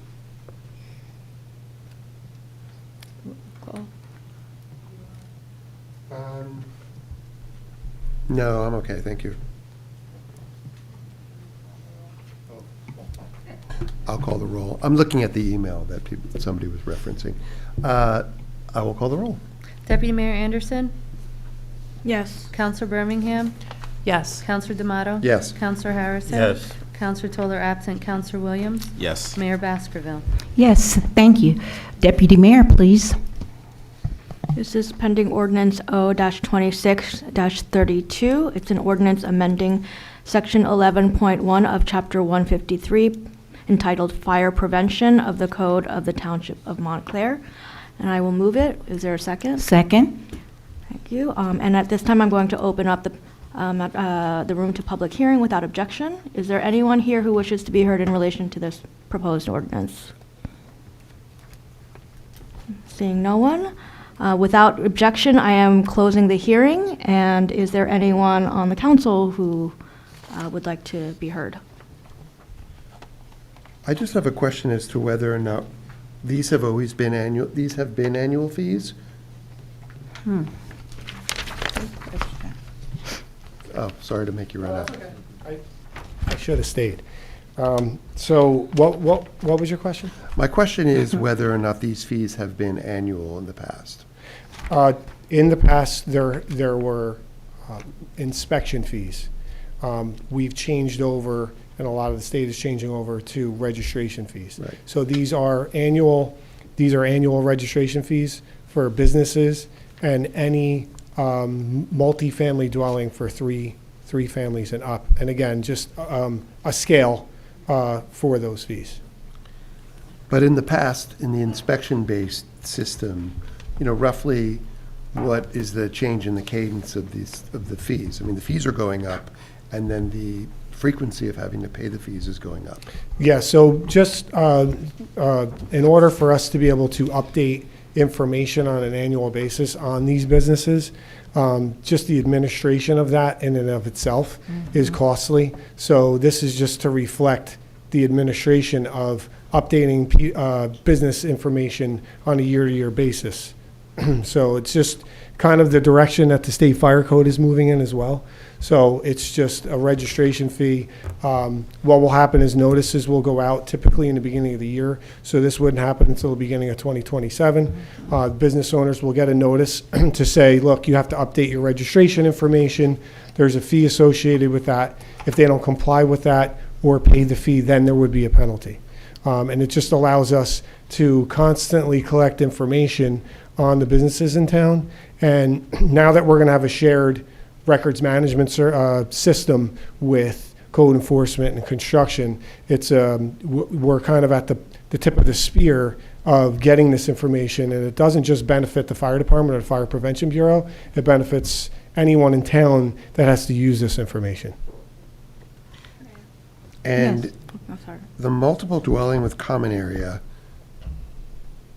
would that would rule out a three-family residence, a normal three-family? I mean, everything has a common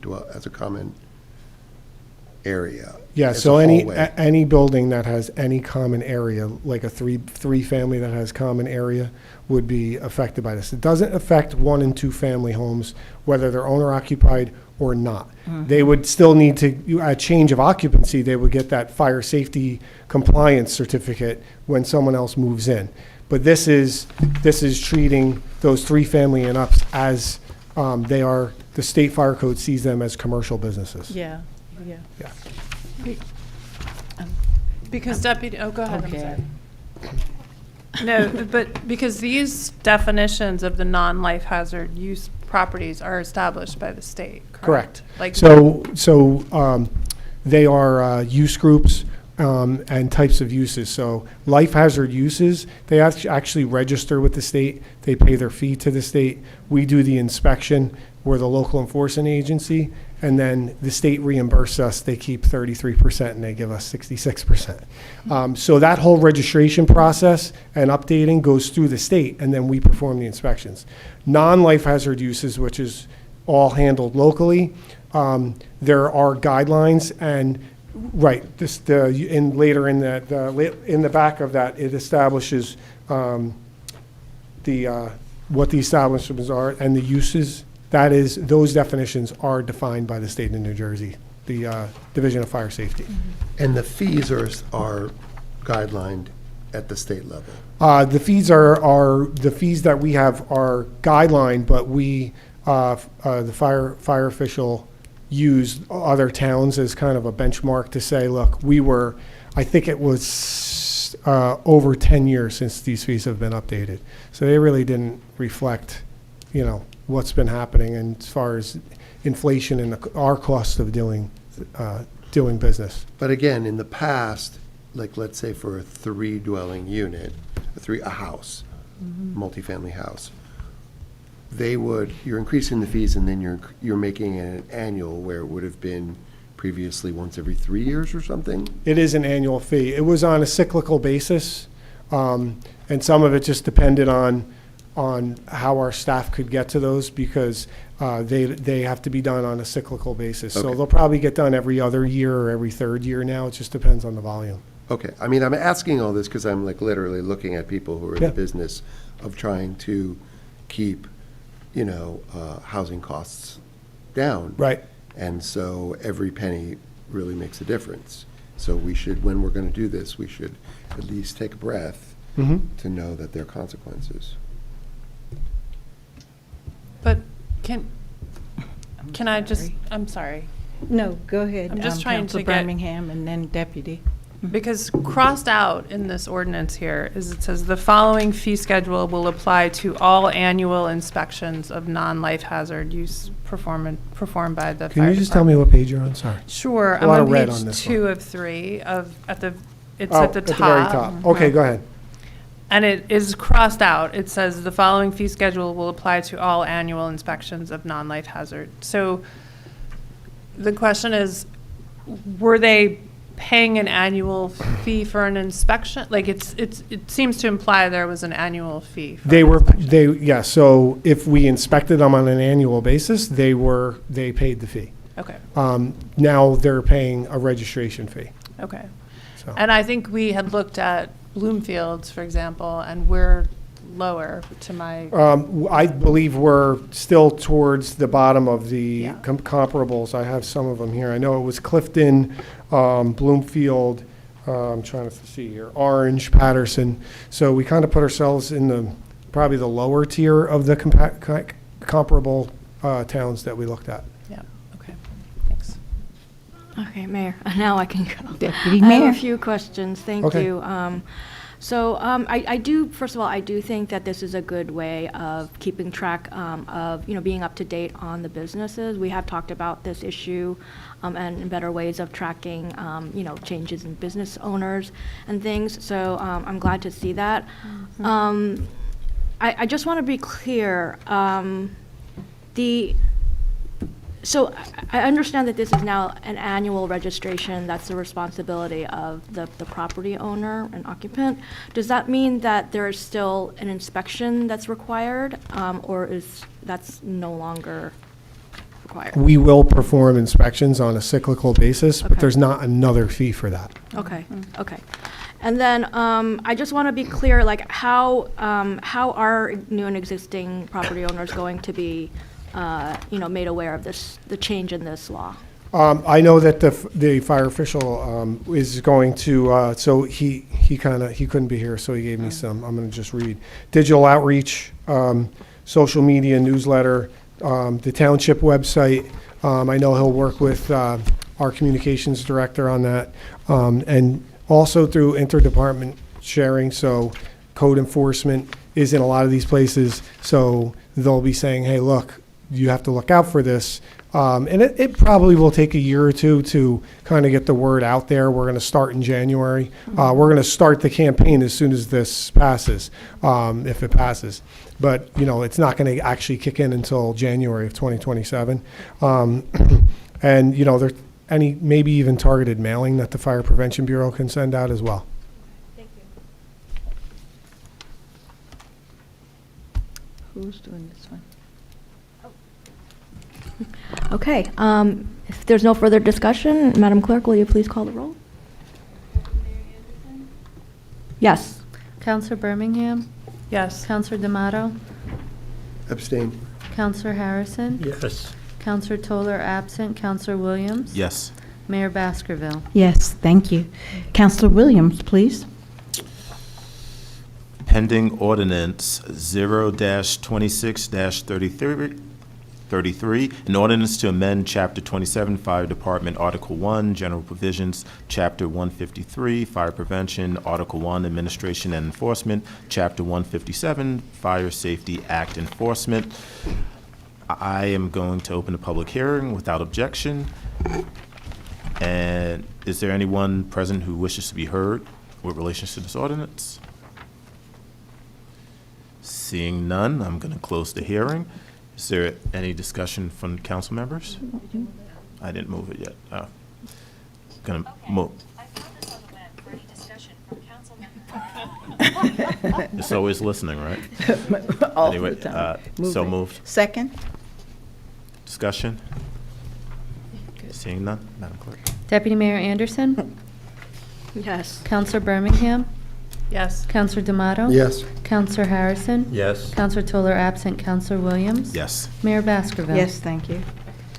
Next is pending ordinance 0-26-34, which is an ordinance amending Chapter 3 of the Administration of Government of the Code of the Township of Montclair. This is reorganizing how the offices are set up under the manager.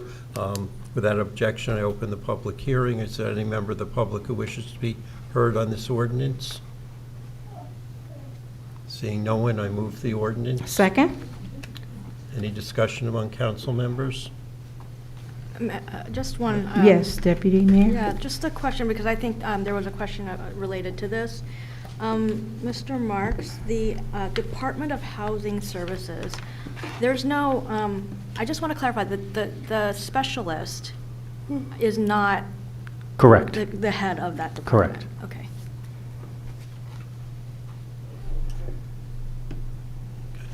Madam Clerk, you want to call the roll?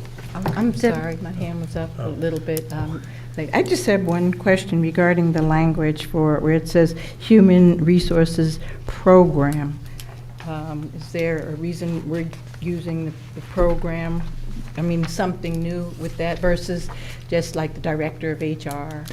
That was something that the previous interim township attorney had put in. It could be, it's probably interchangeable with office or division or bureau, or she just happened to use the word program. Okay, I was just wondering, because when I looked at it, I said, well, maybe they were going to hire some additional staff and have some programs. I didn't really know, but thank you very much. That's not the intention. Okay, thank you.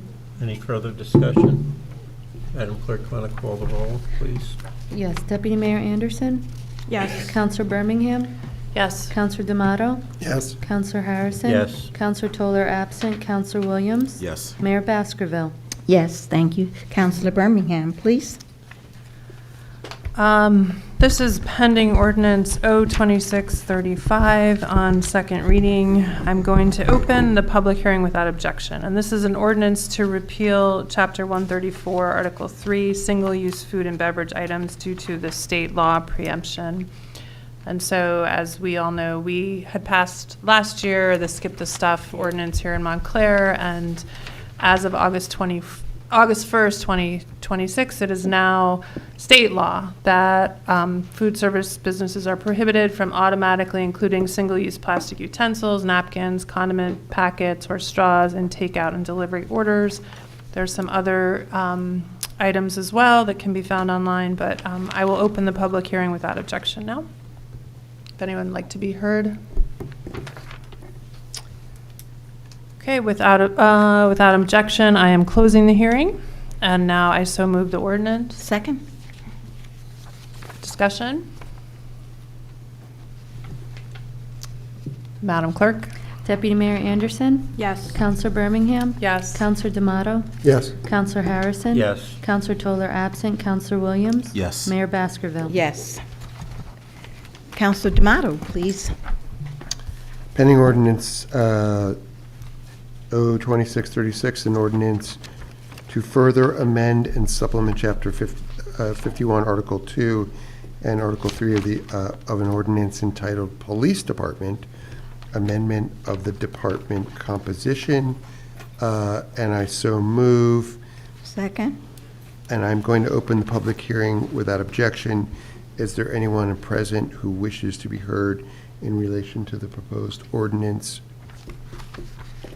Okay, without objection, I'm closing the hearing and opening our discussion. Discussion. Madam Clerk? Deputy Mayor Anderson? Yes. Counselor Birmingham? Yes. Counselor D'Amato? Yes. Counselor Harrison? Yes. Counselor Toller absent. Counselor Williams? Yes. Mayor Baskerville? Yes.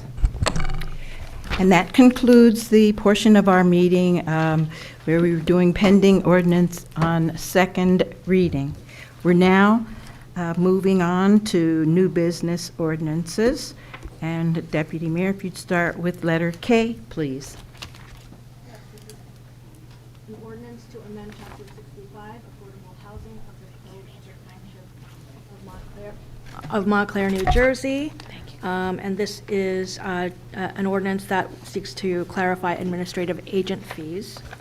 And I so move. Second?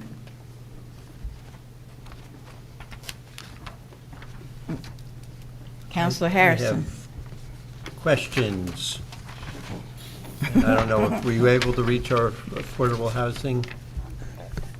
I did, but they did not give me an answer to this particular question.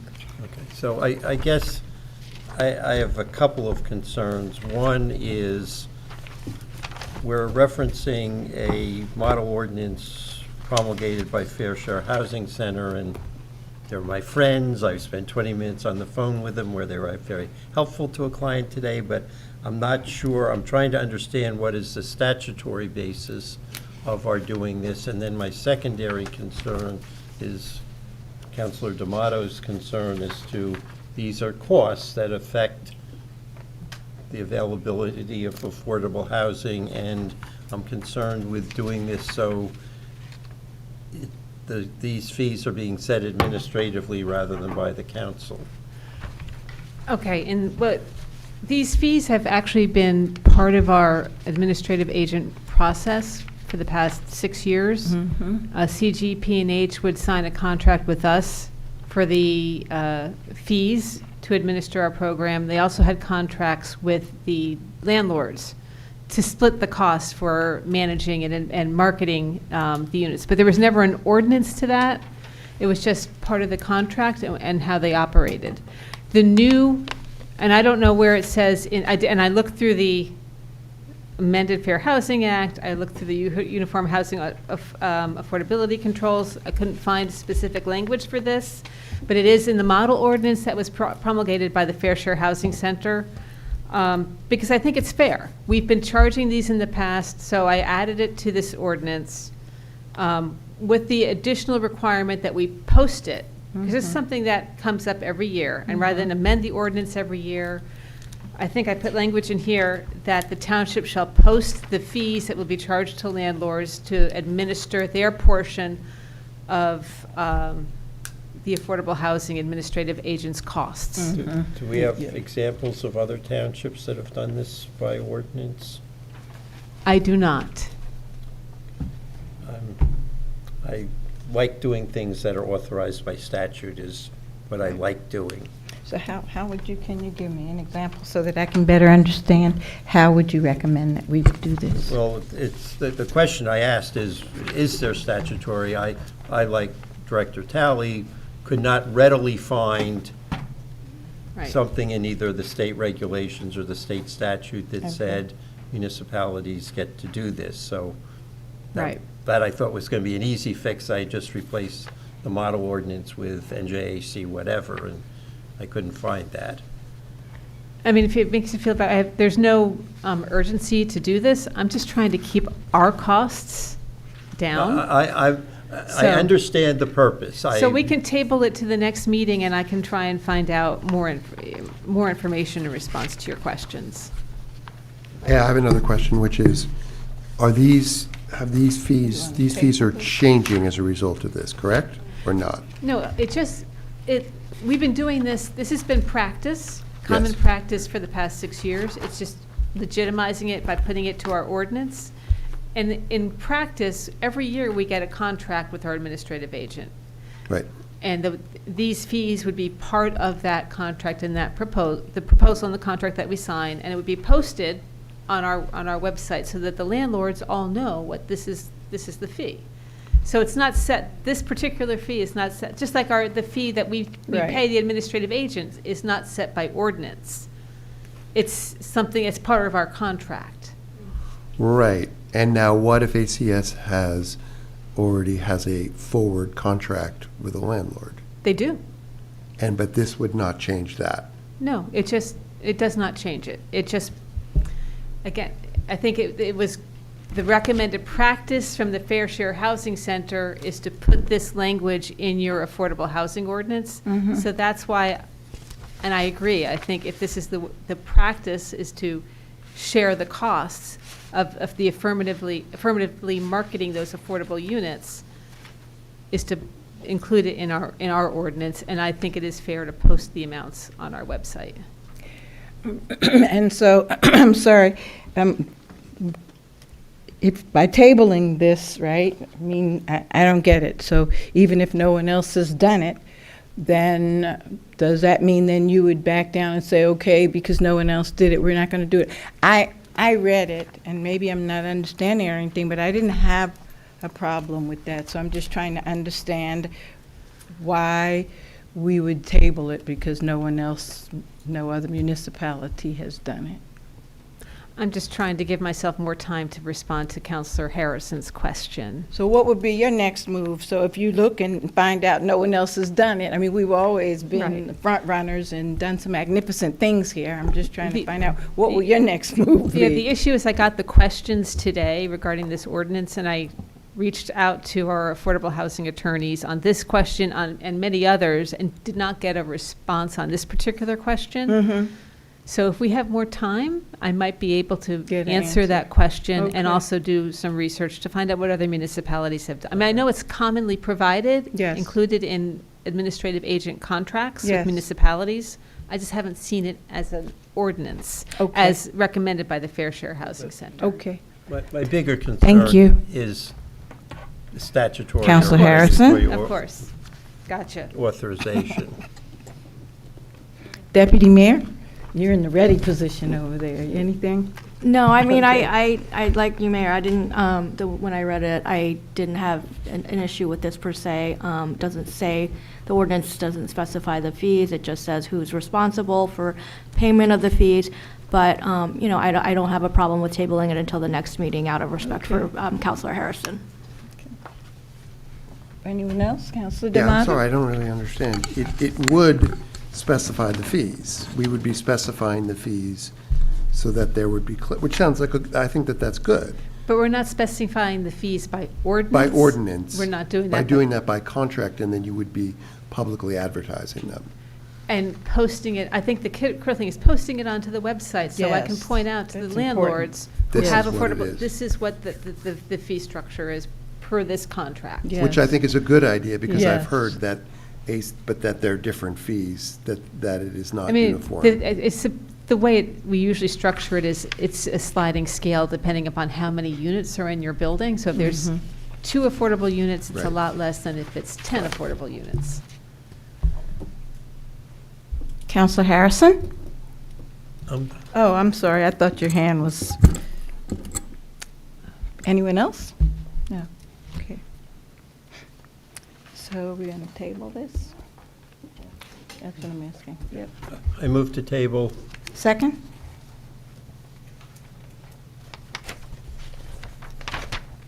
So we're going to table it? Yep. Do you want to vote on that motion? Deputy Mayor Anderson? Yes. Counselor Birmingham? Yes. Counselor D'Amato? Yes. Counselor Harrison? Yes. Counselor Toller absent. Counselor Williams? Yes. Mayor Baskerville? Yes, thank you. Who's next? Counselor Birmingham, are you next? I don't remember who just went. I feel like I just went, but Okay. on you go. New business ordinance, excuse L. me, L. An ordinance to amend Chapter 202, Land Use Procedures of the Code of Township of Montclair. So moved. Second? Mayor, may I? Yes, sir. So, my only thing, I would have liked to see a red line.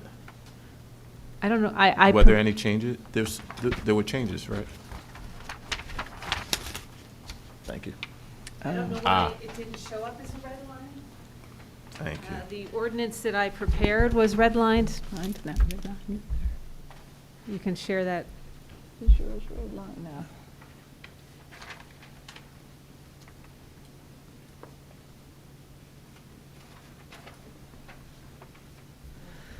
Thanks.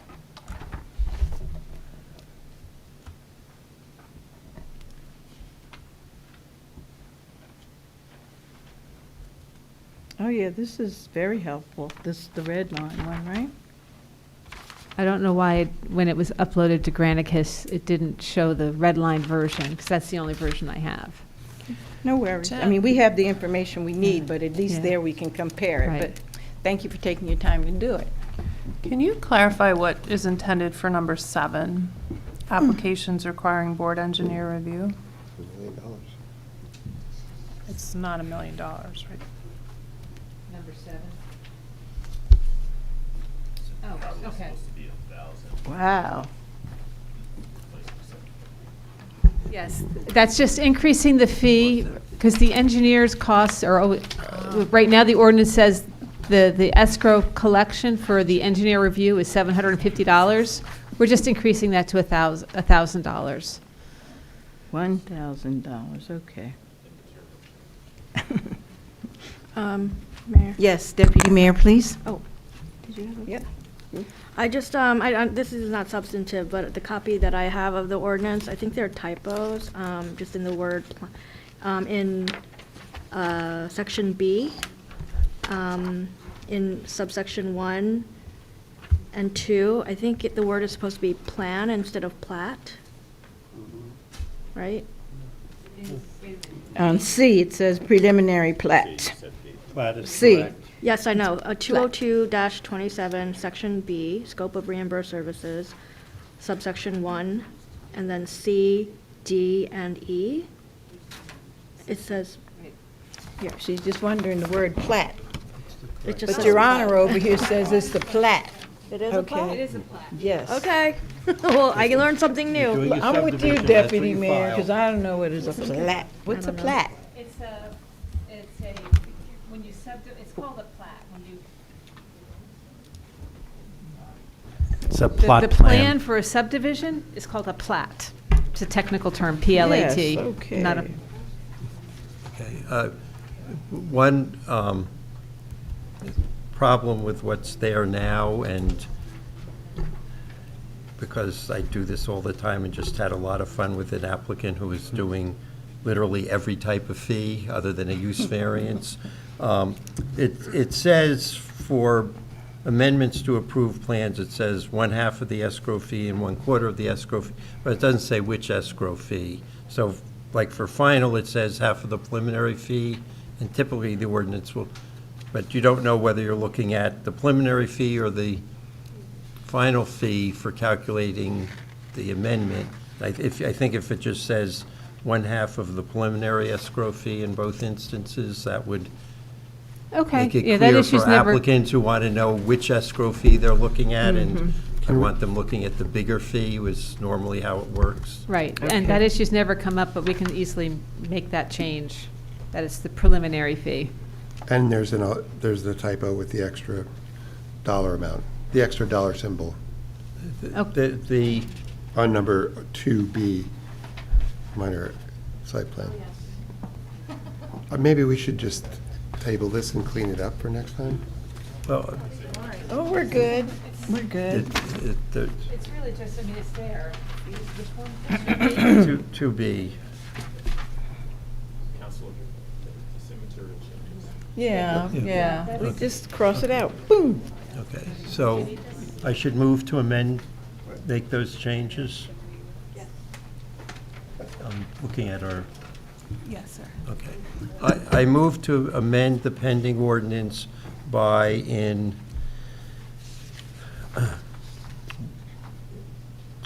B1E, have it read 1/2 of the preliminary escrow fee, and B2B, delete one of the dollar signs, and in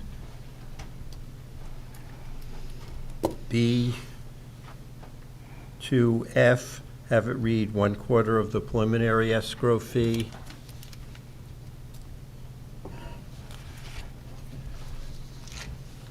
I think.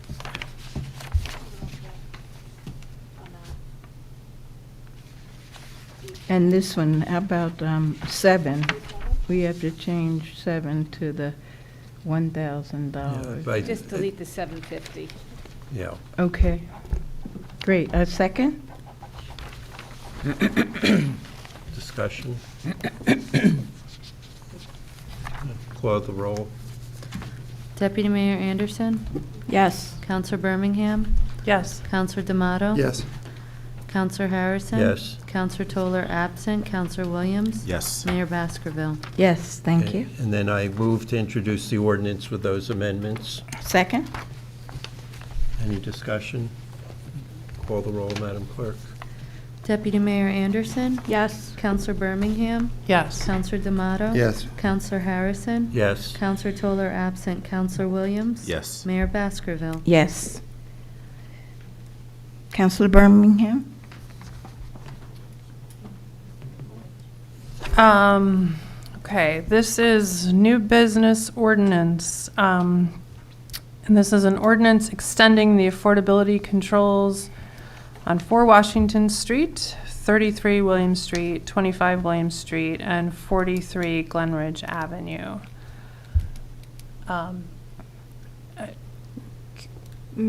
Are we moving to table this? I would Yes. like to make a motion to table this to a Second. date uncertain. Yep. So,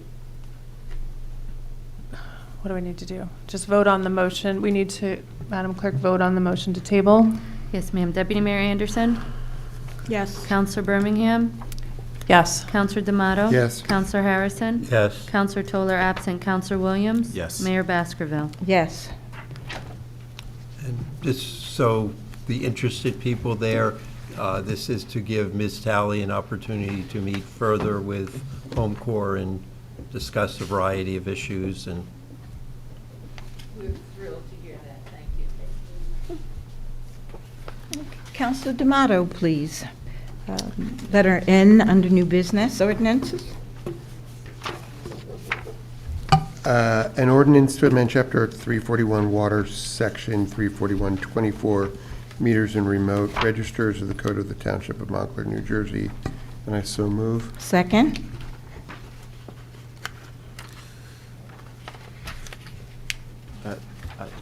Yes, Counselor Williams.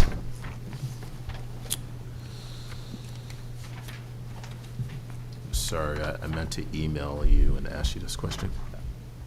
Do we know how many properties will be impacted by this? As a matter of fact, I do. All right. So, out of our 10,665 meters, there is 53 3-inch, 28 4-inch, 9 6-inch, and 1 10-inch. That makes up of 0.85% of the meters in Montclair.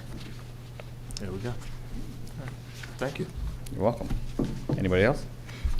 No, but thank you. All right. Okay. So that's the motto.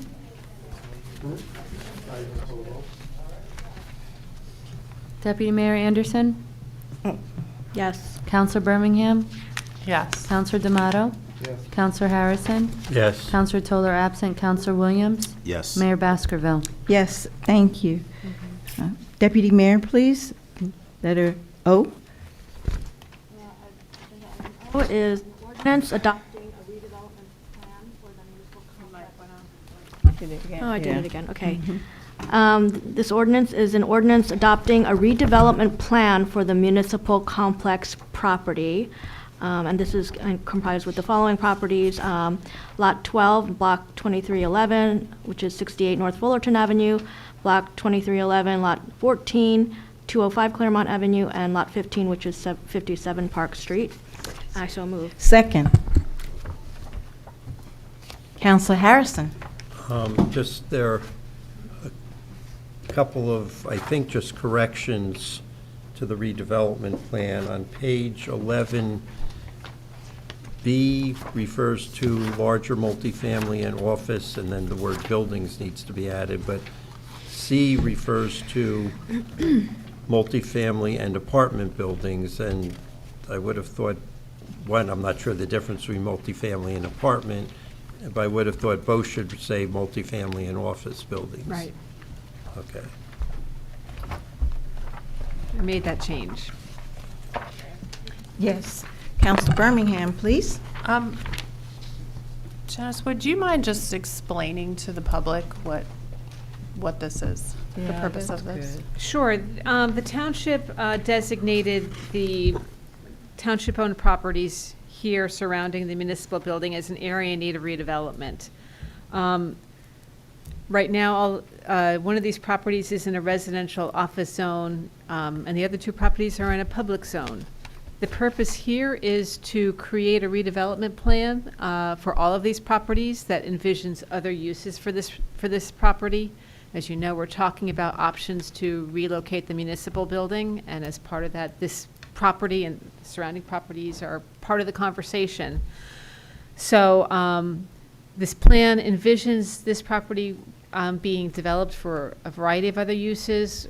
It could be residential, because the RO zone, which is the adjacent zoning to the south and actually to the south, east, and west, is an office residential zone. So we took that zoning and matched it for the most part here, with several changes because this property has, as a whole, has frontage on 3 roads. So we tinkered a little bit with the setbacks to reflect the fact that there's 3 front yards, and made specific setback requirements in here for a setback from residential uses, because to the north there is a residential use. Essentially, the uses that are permitted are office buildings, apartment buildings, public facilities, public buildings, and utilities as well. And there's design requirements ensuring that the size, determining the size and scale of whatever is built here. There's requirements for instance, windows, to make sure whatever building is here has windows and facade treatments that reflect the apartment buildings that are nearby. So that's essentially it. Thank you. Okay. Thank you very much. Counselor Harris. So I move to amend what's pending by, on page 11 of the redevelopment plan B, add the word buildings after larger multifamily and office, and in C, have it read multifamily and office buildings, replace the word apartment with office. Say the second one, please. I'm sorry. I got the one on B where you said use of brick and Just, building. the word buildings is missing after office. Okay. And then the one below it, it should say office rather than apartment buildings. Okay, thank you.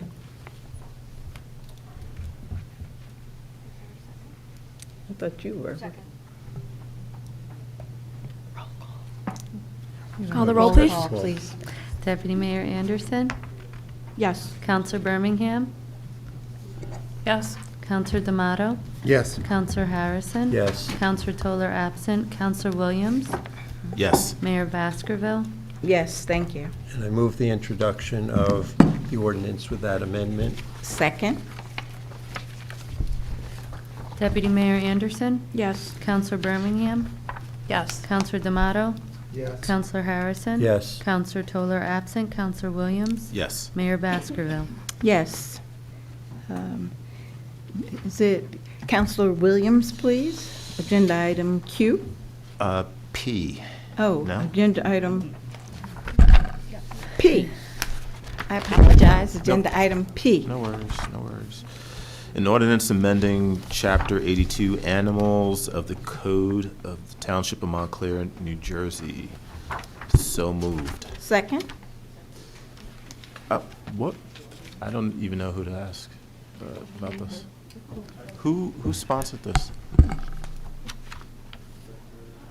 Is it going back to Director Tassi, maybe? Ah. Is it going back to Director Tassi?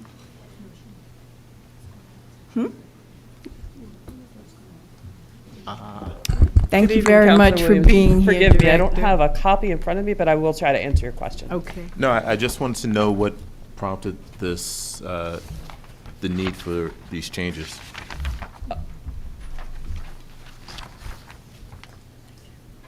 Seems like a lot of defining what a chicken is, a hen, and fowl. Counselor Williams, families in the township keep chickens for, just for their own eggs and what have you. So this is just tightening the regulations that go with that, ensuring that the neighbors of these families are protected on each side by a buffer, that the chickens are not overpopulated. There's not a larger than necessary amount of actual chickens. And that's kind of what was motivating it. It's increasing number, of applications for the licenses, and an increasing number of feedback from people close to those who keep chickens. Just one quick, you said increasing number of licenses for the chickens. Do we know? I think, to be honest with you, I think that there are more families that keep chickens than licenses have been taken out. But this year, we've had, if I'm not mistaken, we've had 2 requests, and my short tenure, that's the most. Mayor. So do you know how many active licenses? I'm sorry, Mayor. It's Sorry. under 10, Counselor Birmingham. So under 10 licenses have been issued? Correct. All okay. Deputy Mayor? Thank my colleagues for keeping me humble a few ordinances ago, because I didn't know what a plat was, and now I know. And so I didn't know either, so join the crowd. So at the risk of sounding silly again, I just I guess I did wonder what was the impetus, but then it looks like we're specifically, it's being proposed that we specifically, or maybe this was always the law, that roosters are not allowed to be kept. That's correct. Okay. That has always been the law, and Counselor Counselor Harrison had made mention of the fact that maybe we should use the word hen all the way through, and that's something that if you so desire, I don't think would be a substantive change. War on men. It's a war on men. That's funny. And then, but it's adding fowl defined as ducks, pigeons, doves. Are we finding that out is- about things like that being kept here? or- That the intent is not to allow or regulate. Okay, thank you. Yes, Councilor Birmingham, please. So in item C, where you're talking about the construction and the location of the coops, in the second one, there's an addition, no structure for keeping live chickens shall be built or maintained, which is less than 50 feet setback from the doors or windows of any neighboring dwelling, and not less than 12, and that's changed from 6 feet back from any neighborhood property line. And then it's added, or be located on unfenced lots less than 50 by 100 feet. And I'm just wondering if you can meet the setback requirements, is that addition of like a lot size, is that sort of penalizing people who live on small lots versus someone who lives on a larger lot?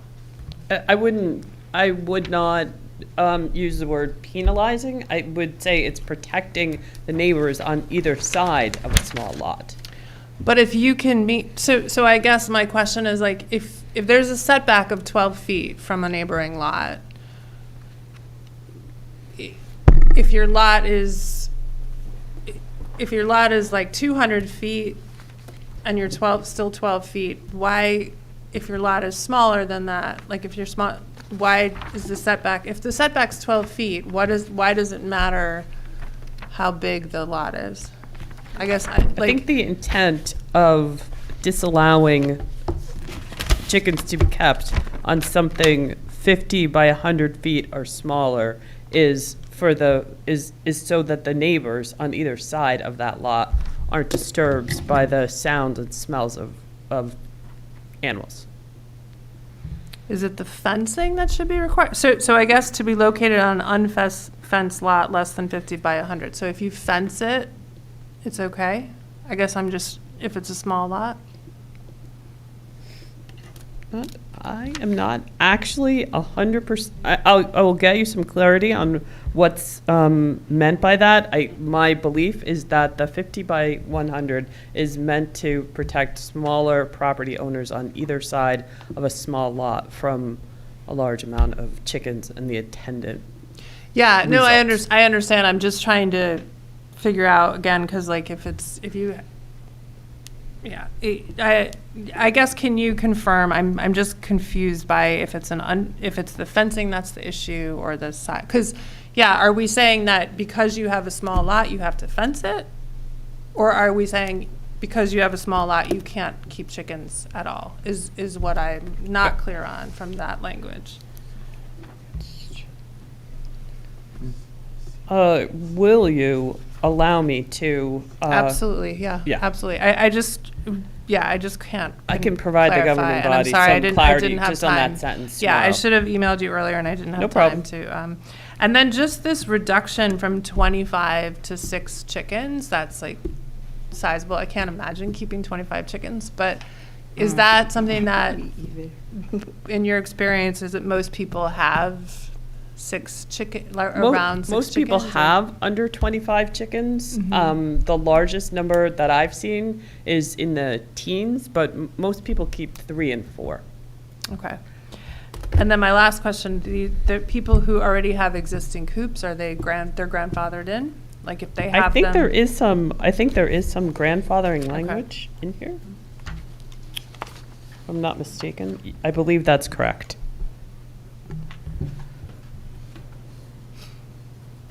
Okay.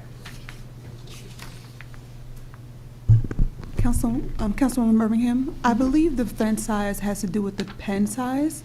So that's the reason that is structured that way, because you have to have, the pen has to be a certain diameter, so it has to be certain width and length. So I think that's the reason with the fence and a lot issue.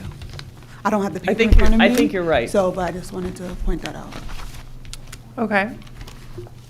So you're saying the fence is so big that it, the way, or the pen size is so big that it can't be accommodated in a fence? Exactly. So it has to do with the pen and as well as the neighbors. So you have to have a certain pen size based on the amount of chickens. But again, I just don't have it in front of me, so I can't confirm, but I'm believing that's what it's about. Okay. Good share.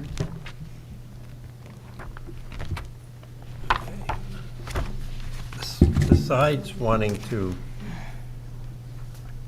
be clear that you can only keep hens and removing all the references to chickens, I have the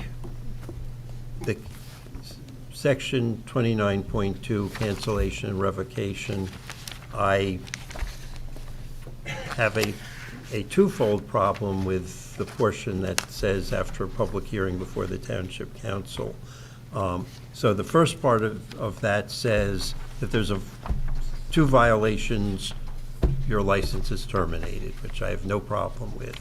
But then it says, besides that, if the council finds after a public hearing that the operation is inimical to the health, safety, and welfare of the public, one good justification for not running is being involved in such a hearing, but my legal concern is that's vague and there are no standards. And if they're not violating the ordinance, I'm not sure the council wants to spend its time with a neighbor complaining and saying, everything they're doing is consistent with the ordinance, but I don't like the chickens next door, and we have a hearing and have to decide whether there are health, safety, and welfare issues with that, and what constitutes that. And I would just as soon leave it with, if you're violating the ordinance, you lose your license, and if you're not, you keep doing it, and if there's something happening that's a problem that the ordinance allows, you fix the ordinance, and not suddenly have, I'm assuming you get the reason for this is you get complaints from neighbors about the chickens next door, is that correct? Code enforcement does receive complaints with regard to chicken keeping. My understanding is that the law office did most of the drafting of this ordinance in conjunction with both the code enforcement and health department. I understand what you're saying about a hearing and not wanting to play that role, and I think it would be the counselor can advise us if that's a substantive change. I think we table, and I am sure our new attorney is looking forward to working on a chicken ordinance. Is probably why she came to Montclair. Well, sorry, Mayor. Well, the hearing is based on, of course, revocation of licenses with the due process issue. Well, We can it's a find, vagueness but- issue yeah, as to that's what we're doing. If they're not violating the ordinance, it's That's fine. what's the problem, and is that a good use of the council's time if we want to do that? Because I suspect there will be neighbors who want to take advantage of that. Okay, so I move we table this ordinance until it's refined. Second. You got it. Any further discussion? Yeah. Okay. Want to call the roll, Madam Clerk? Thank you. Deputy Mayor Anderson? Yes. Counselor Birmingham? Yes. Counselor D'Amato? Yeah. Counselor Harrison? Yes. Counselor Toller absent. Counselor Williams? Yes. Mayor Baskerville? Yes. Counselor Birmingham, please. Okay, this is agenda item R.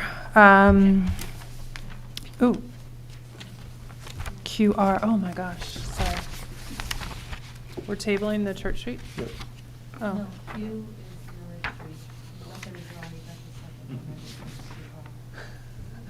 So I'm doing Q, I'm sorry.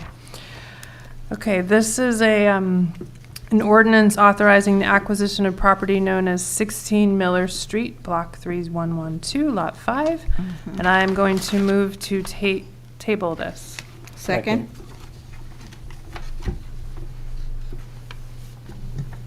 Deputy Mayor Anderson? Yes. Counselor Birmingham? Yes. Counselor D'Amato? Yes. Counselor Harrison? Yes. Counselor Toller absent. Counselor Williams? Mayor Baskerville? Yes. Thank you. Counselor D'Amato, please. An ordinance authorizing assignment and execution of an amendment to financial agreement between the Township of Montclair and 65 Church Street Urban Renewal LLC for a redevelopment project to be developed on Block 2208, Lot 17. So moved.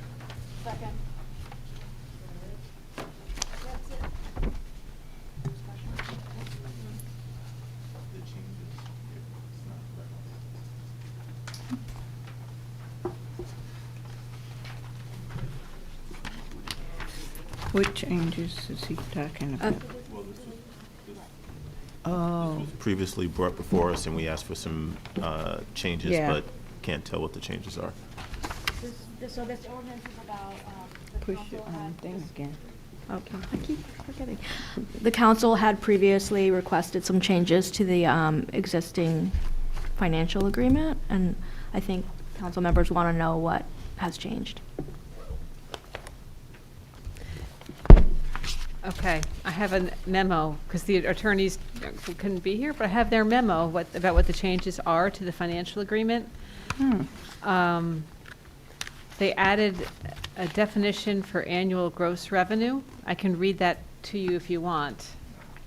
The definition in the original financial agreement did not include revenues defined as additional rent in the entity's lease agreements with its tenants as annual gross revenue for purposes of calculating the pilot payments due. We had originally proposed to the current owners, over their strenuous objection, that such additional rent be included. However, in recognition of the fact that such an amendment would apply only to the commercial space in the project and therefore would not result in a material increase in township pilot revenue, it was decided that additional rent would only be captured in the unlikely event that the redeveloper obtained site plan approval to expand the commercial component of the project. That condition is included in the proposed amendment, and the developer has agreed to that. In Section 8.3 of the agreement, the entity reserves the right to utilize a master lease or sublease in the operation of the project. While it is our understanding that no such structure is in place today, this arrangement is sometimes used to facilitate financing. Our proposed amendment clarifies that if the entity decides to use a master lease or sublease for any part of the project, the rents payable under those arrangements, which are not typically considered to be at arm's length, would be disregarded for purposes of calculating the pilot. Instead, we would only be recognizing the rents payable by the true tenant users of the project as annual gross revenue, and the redeveloper has agreed to that amendment. Under assignment, as originally written and approved, Section 8.1 would permit the assignment of the financial agreement from one urban renewal entity to another under certain stated conditions, but without any requirement for the entity to file an application seeking township consent to the assignment, and without providing for any mechanism for review and formal consent by the council. In fact, in 2022, the assignment of the financial agreement from 65 Church Street Urban Renewal to May Montclair Urban Renewal was done without formal consent from the Township Council. The proposed amendment would now require that any entity seeking to assign the financial agreement to file a formal application with the mayor and council establishing satisfaction of the stated prerequisites for assignment and further requiring the payment of an administrative fee equal to 2% of the annual service charge to defray municipal expenses related to the application review process. And that fee is expressly authorized by the long-term tax exemption law, and the redeveloper has agreed to that amendment. And finally, in Section 8.3, this is the no restriction on rental units. This section would be modified to make it consistent with the proposed amendments to Section 1.2 definition of annual gross revenue, such that A, additional rent could be captured as part of the pilot calculation in the event the entity expands the commercial space in the project, and B, the master lease and sublease rent would be disregarded in favor of the rent paid by the tenant occupants of the space. And the redeveloper has agreed to that change. So everything you asked for, they agreed to.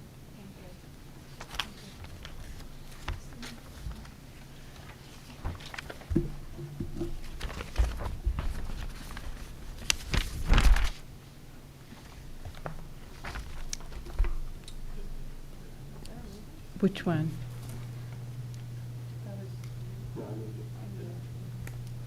So open to discussion. I understand why people think that this needs to work so that we can get this building filled up, but I'm going to make a symbolic vote against it. I think that this building never should have had a pilot. This is a textbook example of the granting of pilots when there was no need. It's a commercial spot. Should have just been a building, ad valorem taxes. It's punishing the regular homeowner to do this. They broke the pilot agreement, and we should have gladly said, fine, get on the tax rolls, like mom and pop. I understand if everybody's not with that, it maybe is a little harsh, but somebody should make the point. So I'm voting no. So who introduced it? Who is this guy? Did you? I'm just trying to figure out who was introducing it. Notwithstanding this symbolic vote, can we just review the legal aspects of this? That by law, they have a right to transfer, like, this agreement, they have a right to transfer it. That's correct. Correct, okay.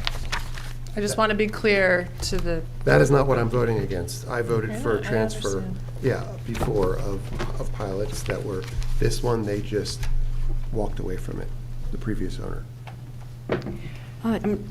So did you, I'm just saying, did you introduce it and we got a second? Yes. Okay, so now we're doing roll call. You ready? Okay, thank Okay. you. Deputy Mayor Anderson? Yes. Counselor Birmingham? Yes. Counselor D'Amato? Nope. Counselor Harrison? Yes. Counselor Toller absent. Counselor Williams? Yes. Mayor Baskerville? Yes, thank you.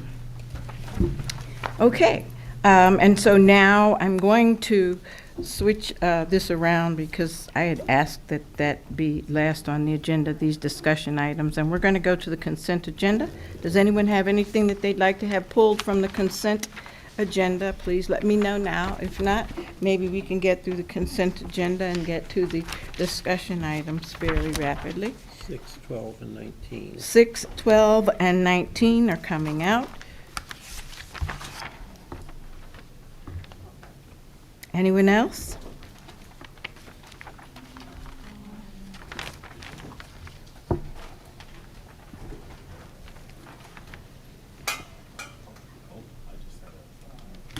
I just had a question about the St. Sebastian. Which one is that? I don't want to pull it. I Okay. just have a question about it. I just want to know where the fireworks are going to happen, because I see it's a resolution. so. The resolution is put forth by the fire department, I think, so they may know the exact location, but it's always near Cavaney Field. So the festival's right there in the corner by the Walnut Yeah, that's Street where they train normally station. do it. So they'll do it on one of those lots there. Yeah. Well, hello, Deputy Chief. Hello, yes.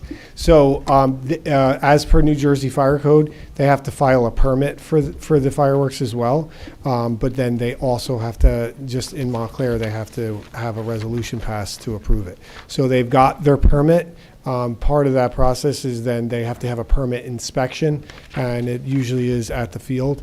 I didn't do the permit. I'm not the fire official, but they did fill out a proper permit, and they'll get an inspection right before the fireworks go off. So. Okay. Yes, Counselor D'Amato? So we're just asking a question about stuff No, we're pulling, if you want to have things pulled from the consent agenda right now, I just want to know which ones they are, please.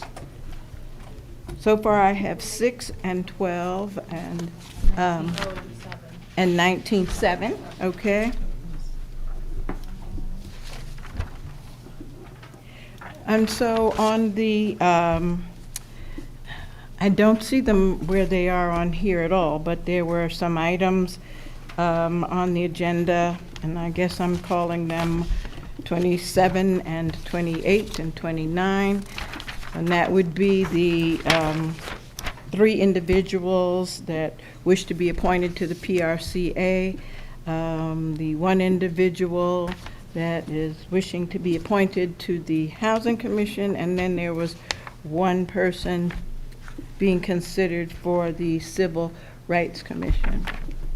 No, it's not on the agenda. It's supposed to be, and that's what I don't understand what's happening here. They are on the, I mean, they should be on the agenda. They were put on the agenda a while ago. I have it here, so I just I don't assumed have it, and everyone I else never got saw it. it. Okay, so then I guess this is going to take longer than I thought. I'm going to read to you the recommendation, and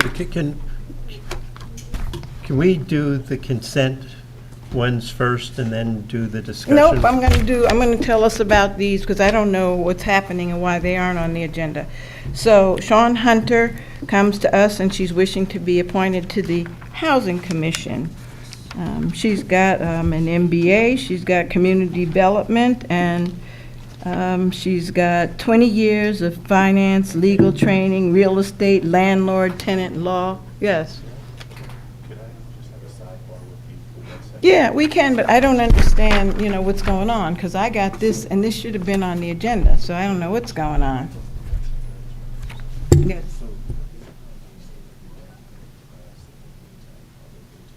Okay, all right. So we're going to move into the executive session, and we'll come back, because we need to do this in the executive session. So yes, you're right. So you don't want, there's people here waiting for other stuff to get approved, so can't we approve that stuff? Well, there's someone else back there that's waiting to get approved here also. I mean, they're all waiting here for different things. I just don't understand, what happens when, these things just don't get on the agenda. Then it's wrong for other people that are sitting here all night waiting to get appointed too. Yeah, it's wrong to just walk something on and expect It's that not, it's going to be why is yes. it a walk-on when it shouldn't have been? Because I never saw it until now. And I'll No, get a little I hot here know. because you go out of your way to hide things from the agenda. Out of your okay. way, yes. You're being disrespectful, No. and it's not necessary. Oh, Let me yeah. just please explain to you, this was on the agenda. It was on the agenda. I put it in on the agenda a Counsel. while ago, and I even have it here. I don't know why it wasn't on there, and it went back and forth, and there was a second on it. Bill Harrison saw it, Councilor Tola saw it. And I Counsel. don't, think that you need to be rude to me because you don't understand what happened. I don't understand what happened either. Madam Mayor, Right. Mr. Council, I'm going to ask that we do executive session for 5 minutes. I don't think it should be that no longer than that. I do have something to say, Thank but you. I don't want to say it in front of everyone. So if you guys can give us 5 minutes, please. I'm sorry. Everyone must leave. Thank you. Do you want to have a motion and a vote to go into executive session? Yes, I'm going Okay. to Yes, thank you. I'm executive sorry. All right. Aye. All in favor? Aye. Any objections? Any opposed? Okay. session. That was mean to me, and I'm not.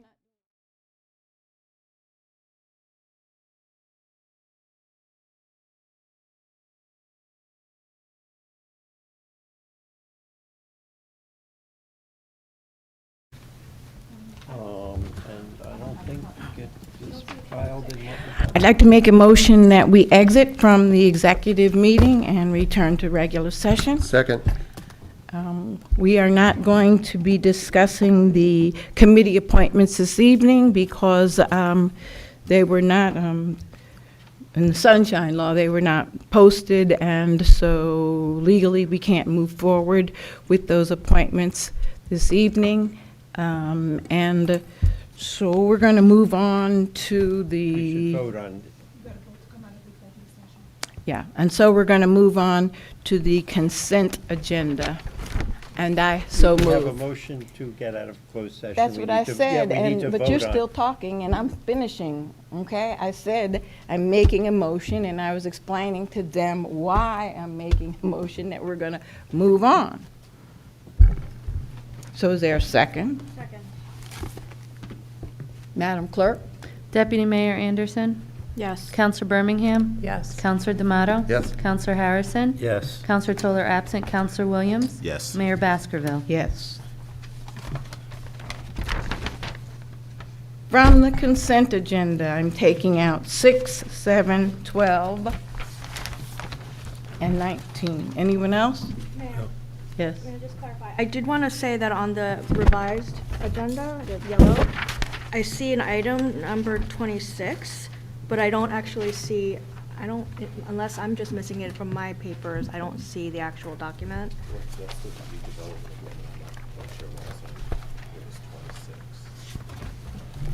Yeah, I'd like to pull that We one have as it on well. financial agreement. That's the assignment. Of the redevelopment agreement. Was that the redevelopment agreement that we already voted on? I don't need to pull that, yeah. We had voted on the financial agreement. And I think because it was not on the published agenda, we can't proceed on it anyway, is that correct? This was not something that was out to the public, as far as I'm aware. This, So we'll take number 26 out. So from the consent agenda, huh? Right, so we're going to take it off. I just want to be clear on. Counselor this. Birmingham. Thank you, Mayor, thank you. If we're pulling it, I just want to understand the repercussions, which I don't dispute maybe pulling it, but will this hold up? I mean, we had put in place, we want you to finish at least the facade of this building, or by October 31st. We're not coming back into session until like September 15th. 15th. I guess I just want to understand that. Well, and Councilor Harris, whoever can chime in, my understanding is we would need both the financial agreement and the redevelopment agreement assignment to happen, to be in place before what we want the redeveloper to do can be done. So it may not make a difference. I mean, this is just a resolution. So if we were to do the second reading of the financial agreement, which we voted on tonight, in September. That makes sense. So are we going to table 26 to a time unknown or until September 15th? Okay, so I Makes make a sense. motion to Thank table you. 26 until September 15th. Okay. But I'm making a motion to table number 26 until September 15th. I'm sorry. Yeah, I'm Mayor, sorry. I Yeah. just checked, and item 26 was posted on the township website, Okay. just so that you're informed. You still Okay. make your decision, but Thank it's out you. there. why didn't we get a copy?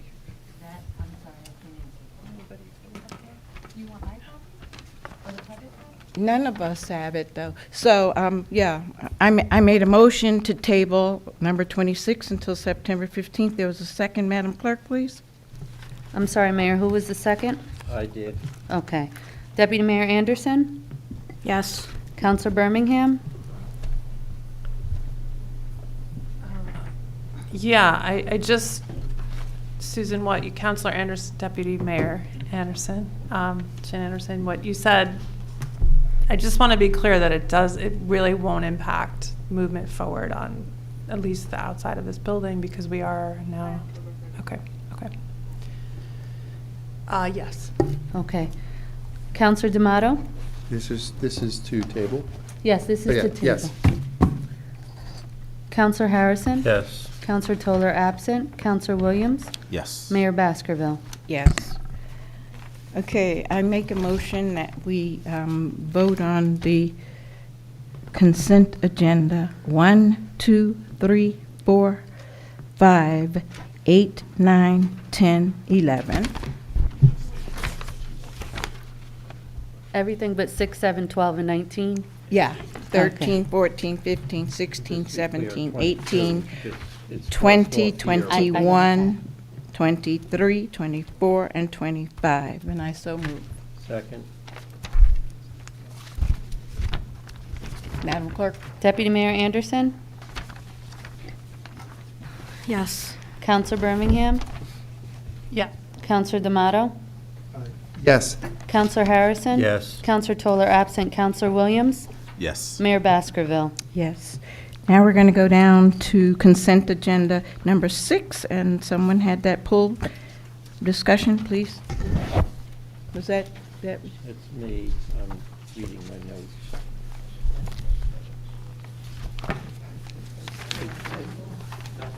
Okay, my question is, given the condition of the building, are all of these cameras necessary in the short term? I believe, And it's cameras, et cetera.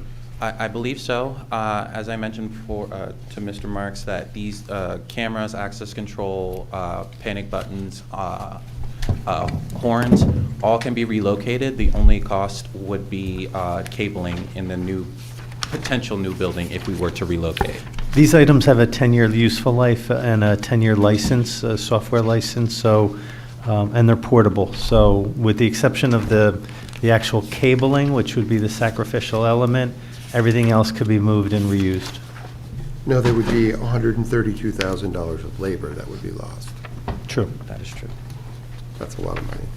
But there's, we discussed the security and the security situation in this building before, and I think it's necessary. I'd like to thank you very much, Director Devin Close, Director of IT for the Township of Montclair. Thank you. Thanks. Anyone else on number 6? Okay, somebody want to move that? Where are you with this, Councilor Harrison? This was, Sitting quietly. okay, I'm fine with that. No, thank you.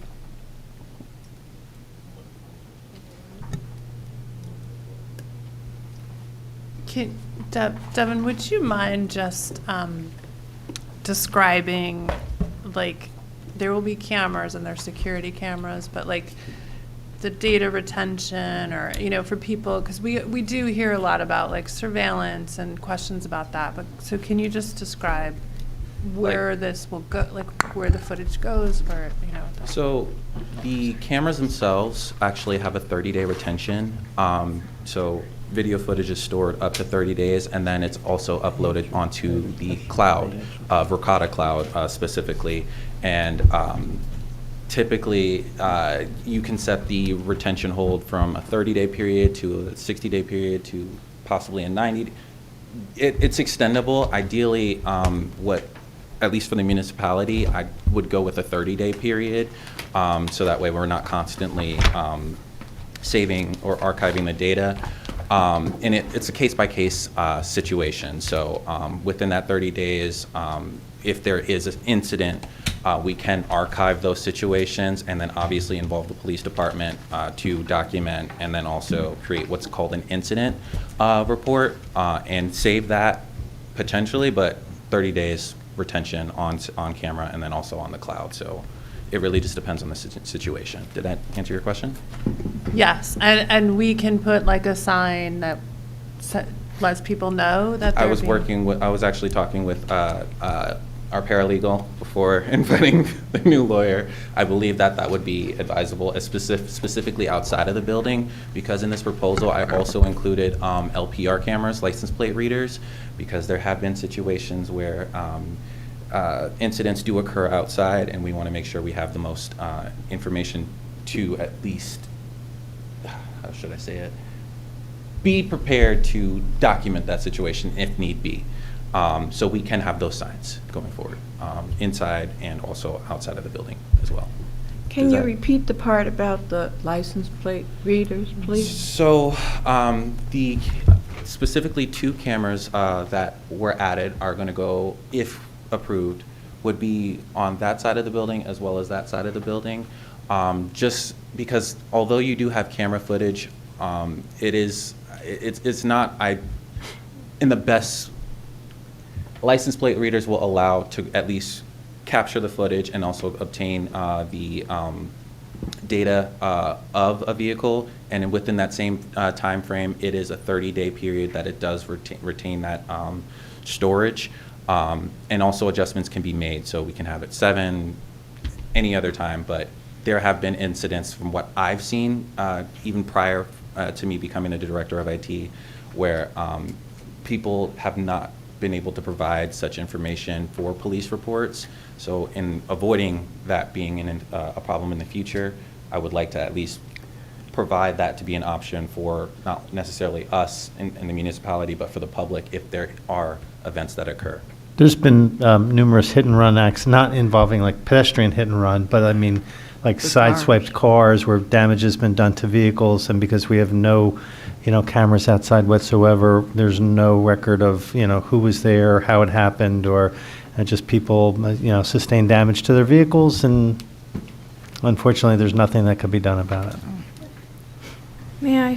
So with the license plate readers, that just sort of when you mentioned that, I have had some residents approach me recently with concerns about specific, certain companies and use of license plate reader cameras, and potentially those companies using that information, providing it to, the government for different purposes. And so, I mean, this is just authorizing awarding of the contract, but we would be able to check to see what the data use terms are, right, in the contract Correct. before.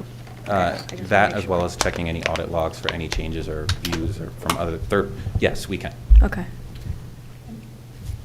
Counselor Birmingham? Thank you. So I remember reading about, I think it was in 2024, the Attorney General did an audit of all the towns who were using license plate readers, and it appeared to me that there were some, and this was for police, use, but it appeared to me that there were fairly strict, there had to be training. It was sort of controlled how this was being used. So it has to be. I'm sorry for. Yeah. So I just want to make sure that we're in line There's with no whatever misuse. is required. Agreed. Sorry again for speaking over. Mm-hmm. I will be working with the law department to kind of set up what a audit or a specific policy for specific use cases for either requesting information from a vehicle. So if a read is, or if a user is trying to search for a specific license plate read, there needs to be a report. Well, there will be a process set up with the legal department for that portion to be pending, but that's pending, yeah. Because I guess that's the question. Will you only do it in the case where the police are involved? You're not, that I guess is the question.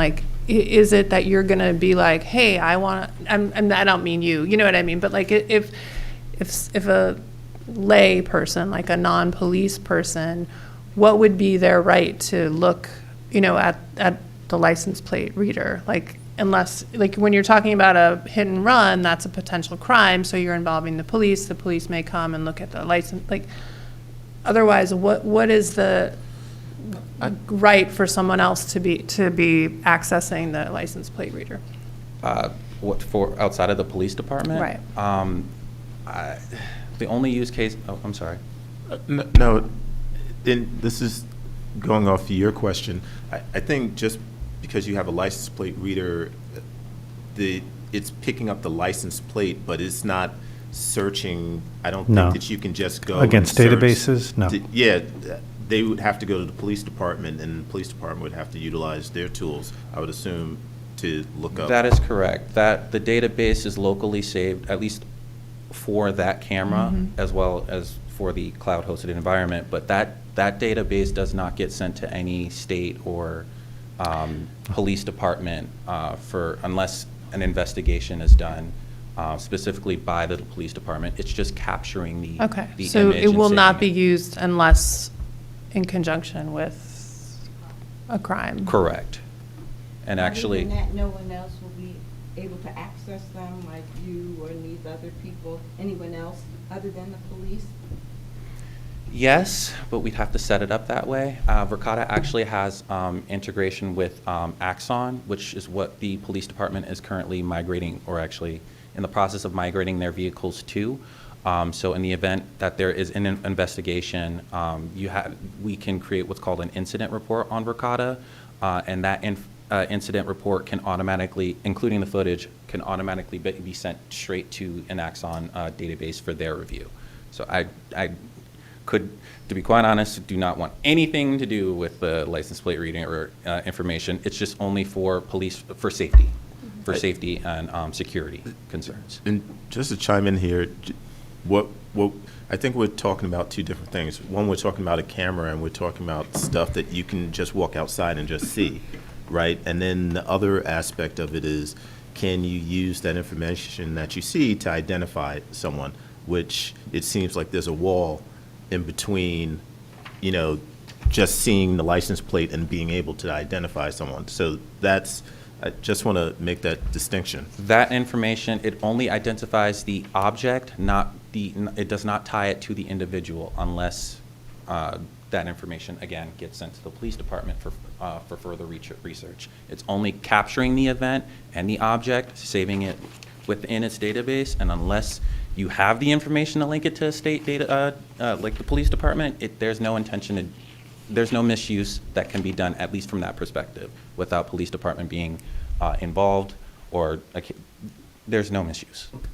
It's interesting, though, that we're having this discussion, because I don't know if anyone else heard here, but just the other night, there was an incident where a female cop was tracking, you know, somebody that she was having an affair with by the license plate thing, and now we're having a discussion That's here messy. about something that we're setting up. And I'm asking questions because I just think that, you know, it's just, I'm trying to figure out what can go wrong. As long as we have a policy set up and audit logs reviewed thoroughly, I currently, and obviously involvement with the law department as well as the police department, ensuring that ensuring that this is reviewed, and it's a case by case, but it will be heavily monitored, specifically by me, as well as the others, just to make sure that there isn't any misuse specifically with the product. I understand. I'm sorry, Attorney Borroum, did you have something? I wasn't aware of it until he started speaking.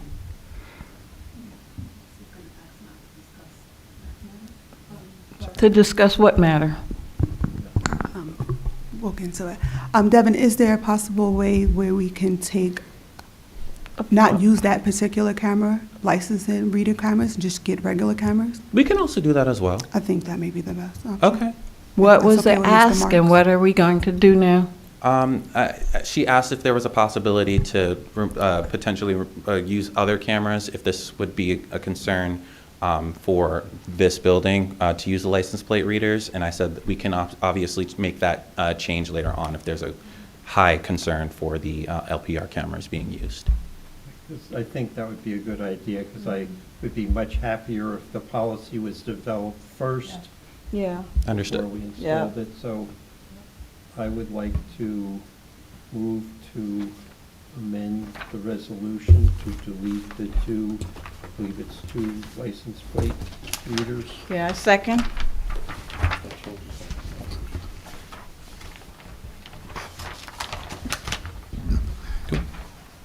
Thanks.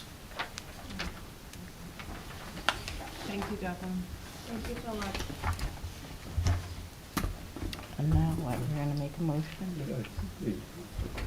Would you like to Call the vote on roll, that so there's no amendment? further discussion. Deputy Mayor Anderson? Yes. Counselor Birmingham? Yes. Counselor D'Amato? Yes. Counselor Harrison? Yes. Counselor Toller absent. Counselor Williams? Yes. Mayor Baskerville? Yes.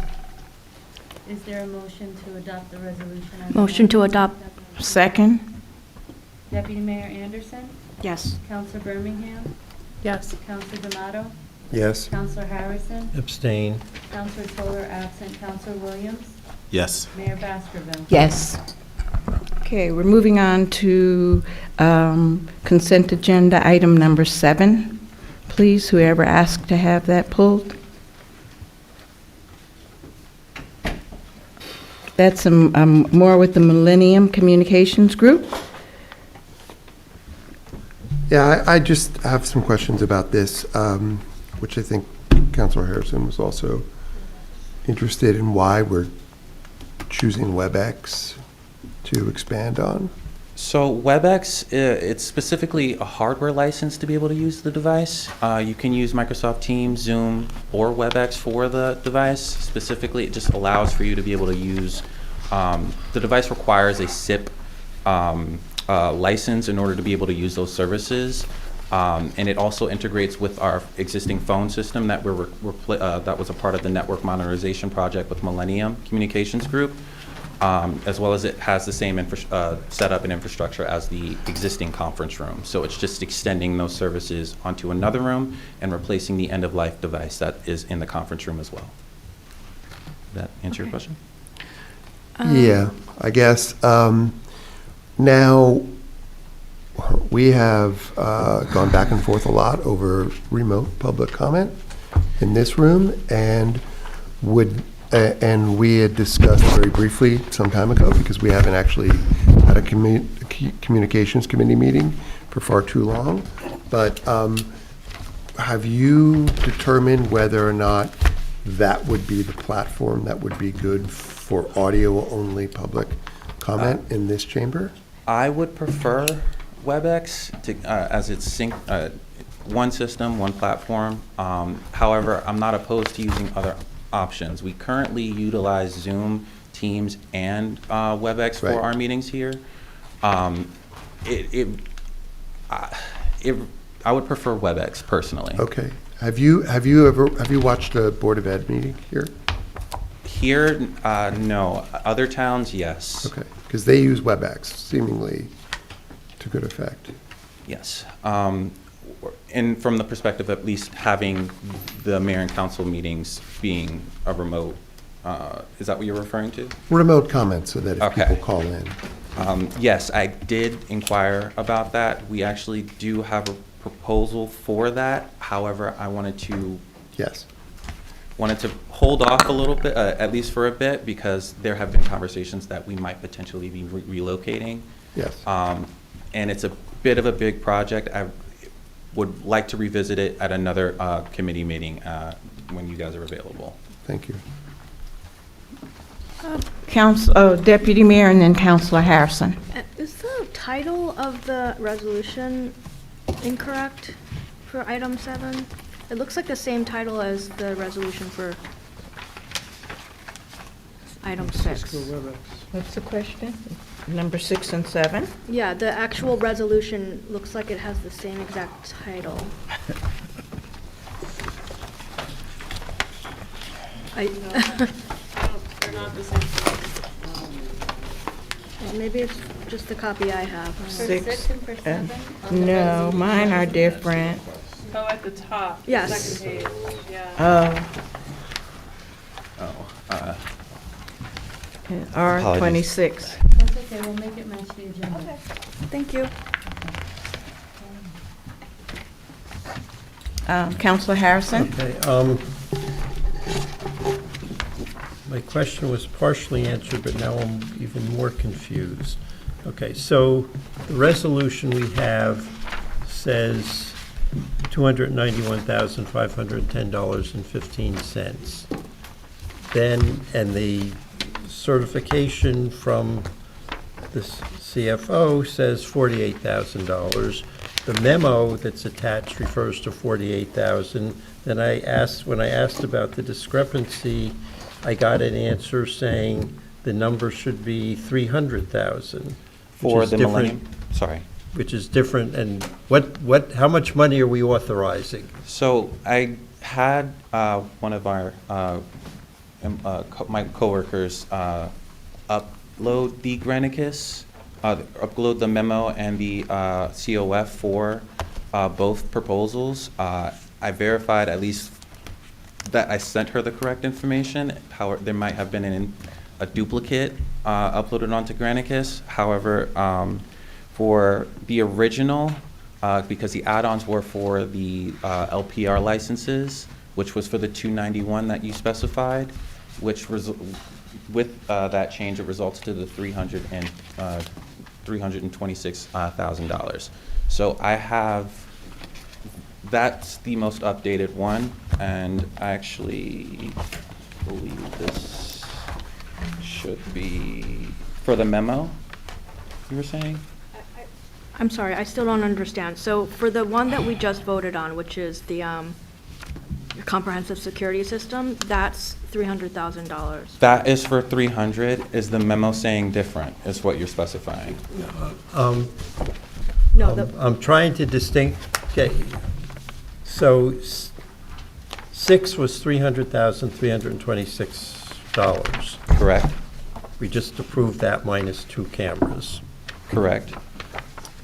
This one, there are now 3 different numbers. So before we get to the specific numbers, are we talking about $300,000 for number 7 or $48,000? Number 7 is $48,000 for the conference, WebEx conference room, specifically for the $48,000. Mine says 48,000. Oh, a resolution, Oh, for the resolution. Okay, because I thought you were looking here. Look, on this side. Okay. So, So the certification of funds for, attached to number 7 is correct, but the resolution itself is incorrect. Right. I move to amend the resolution so that the third whereas reads not to exceed $48,833.98. Second? Any discussion? Madam? Another amendment would be in the now therefore, and some corrections. Yeah. Yes. Yep.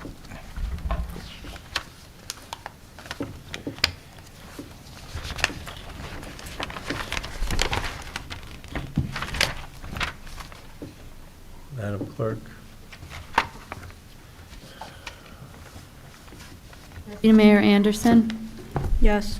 Counselor Birmingham, Yes. Counselor D'Amato. Yes. Counselor Harrison. Yes. Counselor Toller absent, Counselor Williams, Yes. Mayor Baskerville. Yes.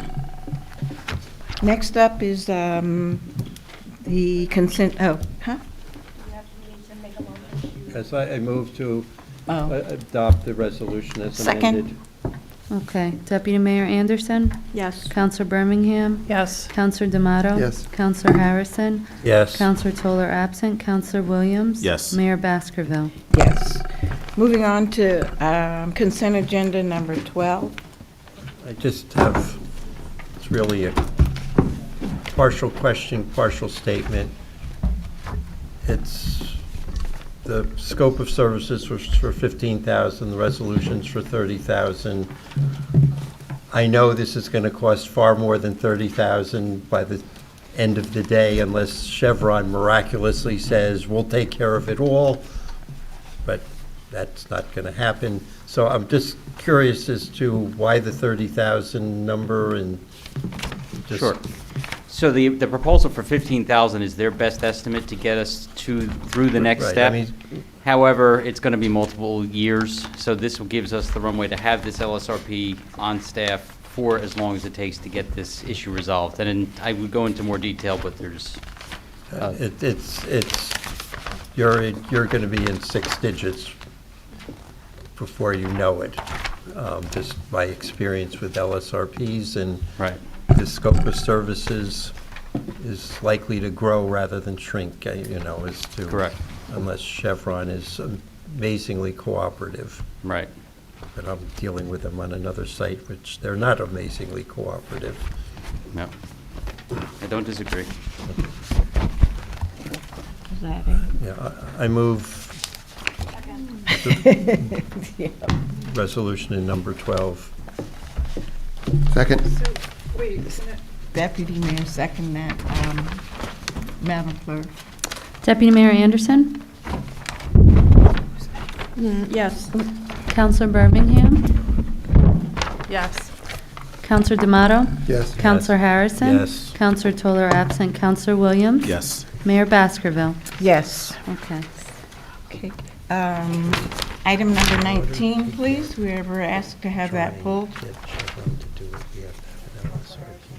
Counselor Harrison? Is 19 yours as well?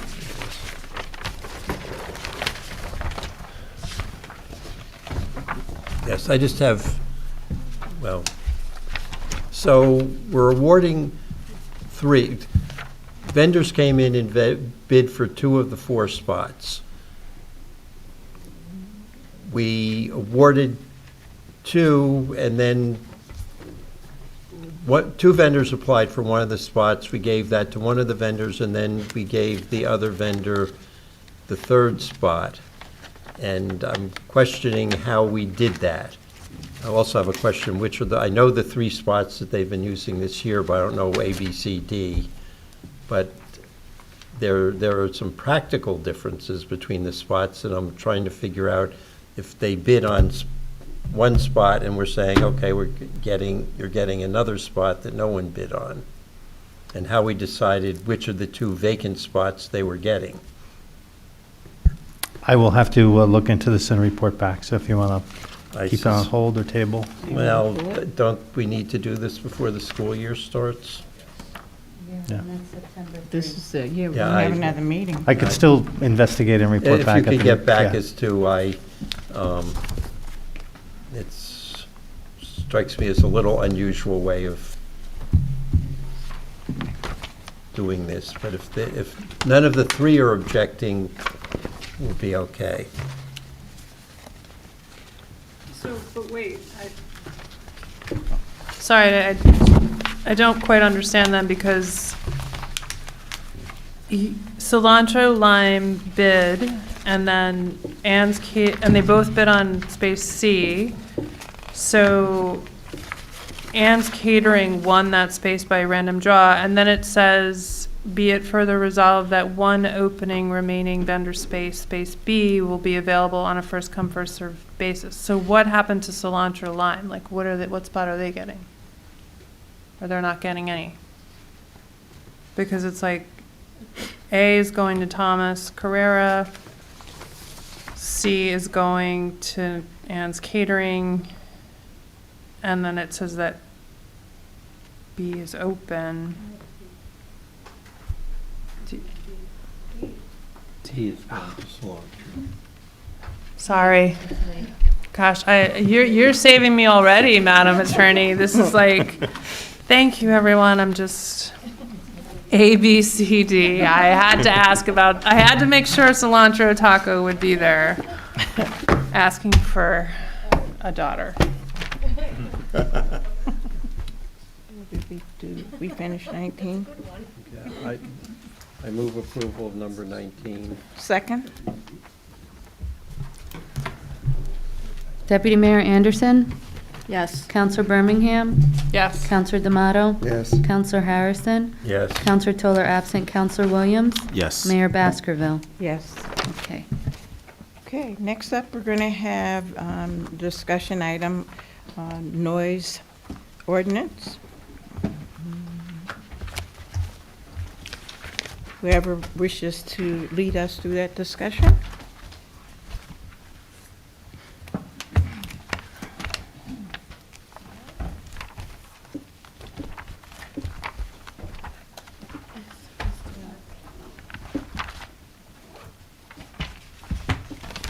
Anyone wish to lead the discussion on noise ordinance?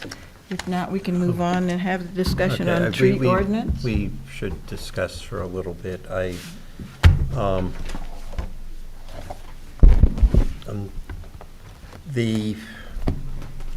guess as we transition attorneys, what was presented to us today, is an update based on the prior attorney didn't realize that DEP had updated its noise ordinance, so she gave us a revised version based on that. And where I'm struggling with either version is there are portions of the DEP model ordinance that are not included and a few that are modified, and I'm not sure. I think the most productive way for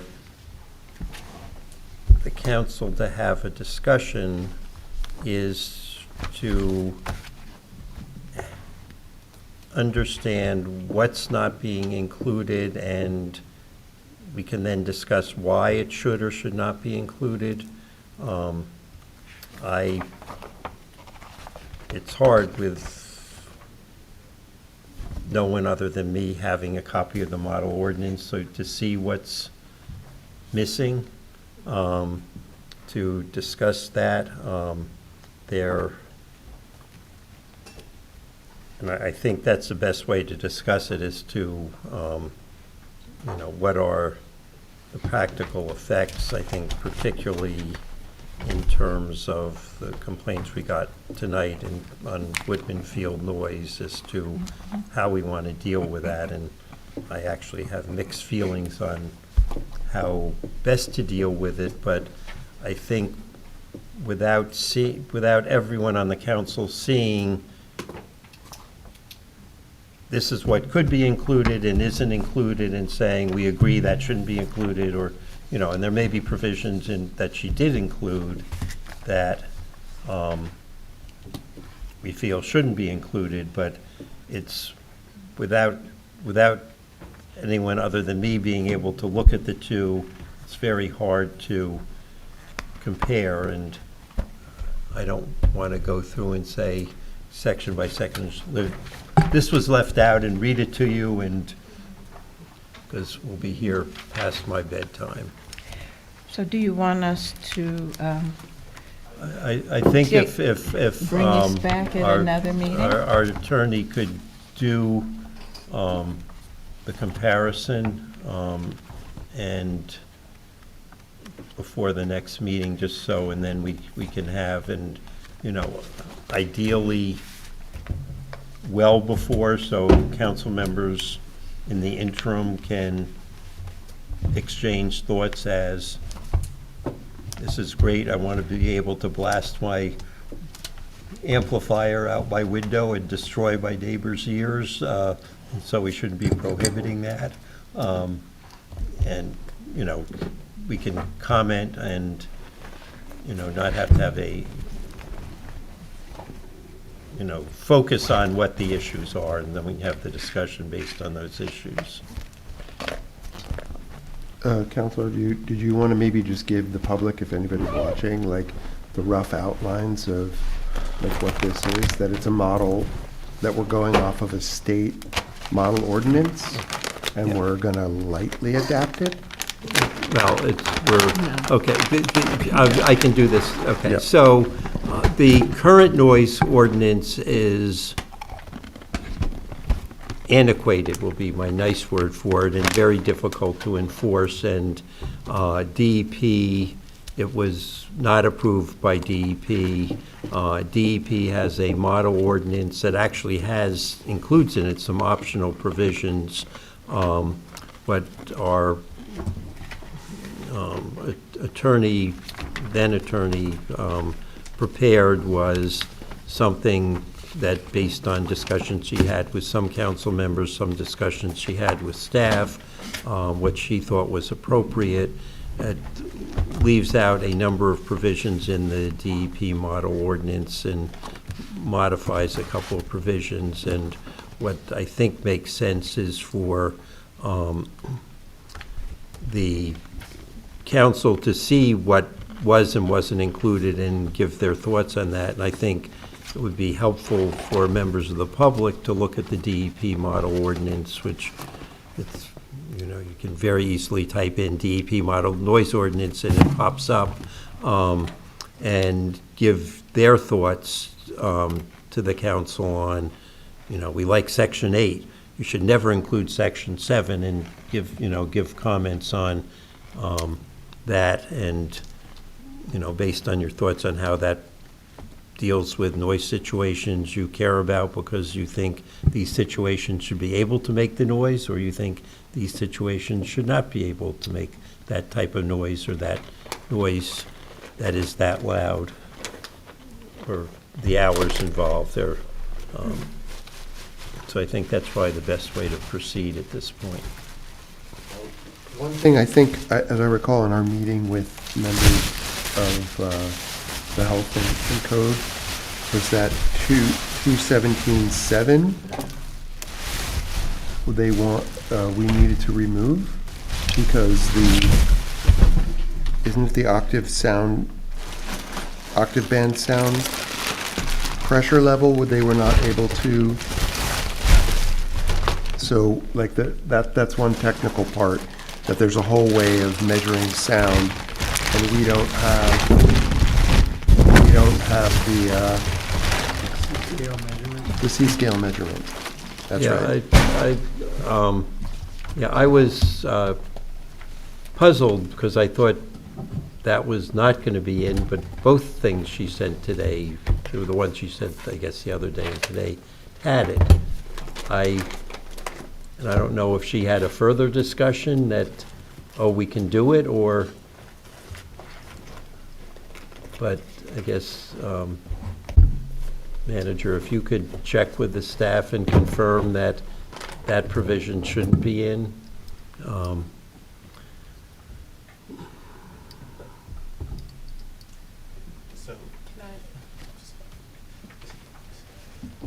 I haven't read this, so I need time to read Got it this. tonight.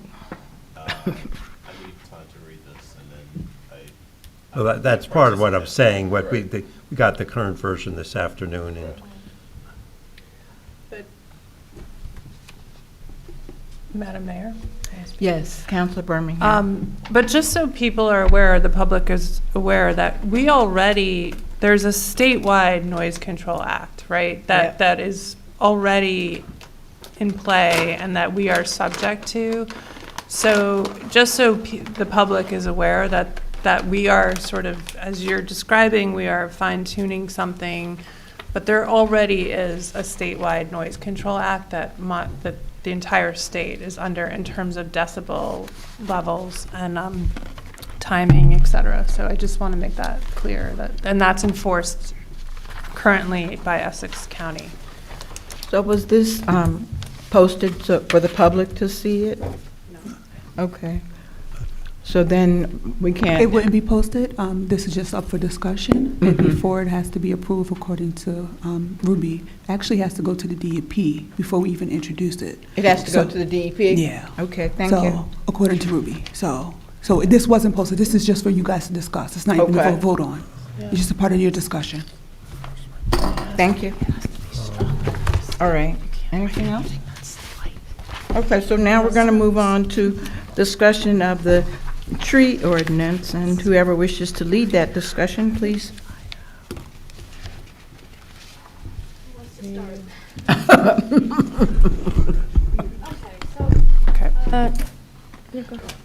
I'm not going to. Deputy Mayor?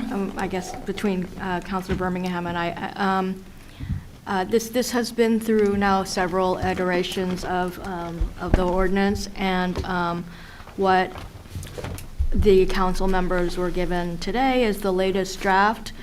Since we had this matter on the agenda on June 9th. We did get, and that version was posted and shared with the public via the agenda. We did get a number of comments and feedback from residents as well as staff members. And really, the draft that we have here is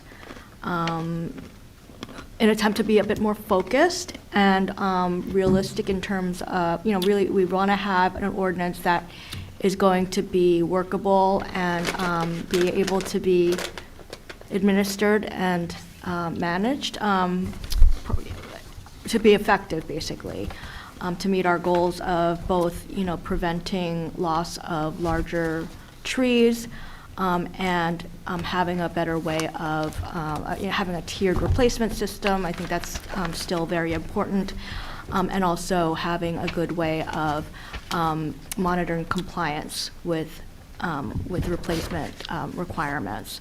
And so we're really just trying to balance some of the concerns that we are hearing, and this is not. It's getting closer, I think, but to other council members who have weighed in also, we've gotten requests to simplify this a bit more. I think we're not quite ready to introduce it yet. I think it would be really helpful for the new attorney to have eyes on it as well as we continue to work through the relatively few remaining issues, but very important ones. So, Councilor Birmingham. Thank you, Madam Mayor. Yes, Councilor Birmingham. Thank you. And I just want to say, and I understand that there is frustration. I understand this is taking a long time. We do, and of course, I think most people know, we do have an existing ordinance in place that is much less strict than what we are trying to achieve, that we are having trouble enforcing that. And part of that is because we are dealing with paper forms and handwritten notes and, Excel spreadsheets that are not tracked. And so and I heard someone say today, the system is failing, and I do not disagree that we have to make the system better. And so I just want to just take a minute, because again, I understand the frustration here, and I also understand this is critical to both, the character of Montclair and the future of the planet, frankly. But I just want to take a moment to describe some of the things the council has been doing, and it is slow and it is step by step, but I think we are setting ourselves up to be able to enforce our ordinance. So I just want to, number one, last year we identified that we had a large gap in our IT infrastructure to be able to enforce the ordinance, and it was not a matter of flipping a switch. It was changing the entire architecture of our IT infrastructure to have secure and robust ability to create a more streamlined system of permit applications and being able to enforce those applications. We created a Department of Sustainability with a Director of Sustainability who will have a seat at the table when it comes to trees, preventing tree removal, and also helping to grant the permits and planting the trees and having a much more detailed and elaborate public face to how we are going to manage our tree canopy. We have increased arborist time to at least 3 days a week, and we are evaluating whether that is necessary is enough, because I think a lot of our discussion needs to be on resource allocation. Dr. Johnson, who I just mentioned, who is our head of our Department of Sustainability, has obtained a $60,000 grant to look at the efficiencies of our system, of our tree removal and replacement, as well as the protection of our canopy, and I think we will be able to get really good data as well as good guidance on our ordinance. And back to what you said, we have gone through multiple rounds. We are really wanting to make something that is workable for both, because this is an intersection of public property, private property, environmental stewardship, safety. I mean, we have a lot of trees coming down lately with storms, and so this is just a very complicated issue. Our new attorney, I welcome you into this conversation, and we really look forward to your input as well. So I do just want to be clear that we are aware of this issue. We are really trying to set ourselves up so we can, once we pass this ordinance, we will be able to enforce it, and again, take care of our canopy as we all want to do. So thank you for the time. Yep, Mayor, Councilor Birmingham, I have a question for you just regarding the things that we may be putting in place so that we can adequately be able to monitor the things. I know some of the things that were given to us on a list by some of the residents, it was said that we weren't going to possibly be able to monitor all of those things. So there are things that we're putting in place, or it's basically just by extending the hours of the arborist there. Sorry, when you say monitor? Like when we have laws, enforcement, I guess is a better word. So are there things that we're actively talking about in terms of enforcement? Because I know some of the things that the residents had on their list that I thought was an amazing list, and I would have been very comfortable taking that list that we got about 1,000 times and using that. But after discussion with some of the council members here, they said, enforcement was going to be a problem. So I'm just trying to find out, and it doesn't have to be you. If anybody here knows Yeah. if there are things there that, said that the enforcement, we probably couldn't enforce some of those things. What should we be looking at, or should we then just eliminate them? Yeah, I mean, you raise a good point in terms of a strict ordinance really does depend on having an enforcement officer who is available and is expert, and that is an arborist. And 30 years ago, Montclair had a full-time arborist, and it has, that position really was whittled down, and we are trying to now expand it. But just keeping in mind, they have to take care of the public canopy, and then a stricter ordinance would also put more requirements on their time for the private permitting as well. And so I think we're going to have to look at how we balance the use of the arborist, and that's one of the reasons we want to put in things like the permitting software and figuring out, and this may, a town, a committee, a shade tree committee made up of residents might be another solution. Yeah. And this is one of the things I think we're hoping to discuss with our consultant in terms of things that have worked in other towns, where what might work here. So I think all of these are things that we're considering. It is just, we need to take it, because we don't want to overwhelm, we don't want to overwhelm our arborists by, creating an ordinance that they just can't possibly enforce. And so that's part of where we are.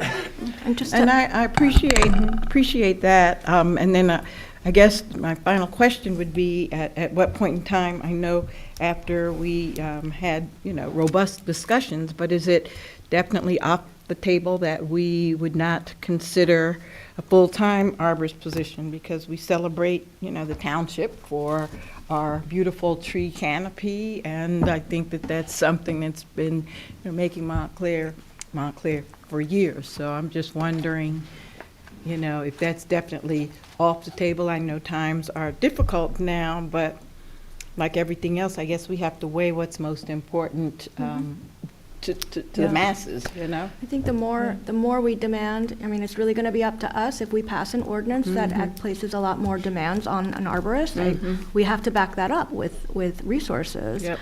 And so, yes, and I would be very interested to see what the consultant that we end up hiring has to say and recommend with respect to staffing. Okay. Like for me, enforcement isn't just about, who's going to issue citations and things. Right. Enforcement also, other things that are important to make sure that people are complying are like education. So that's one idea that we have been discussing is, what would we have if we do decide as a council that we want to establish a shade tree committee, what are the specific things that we would have them do?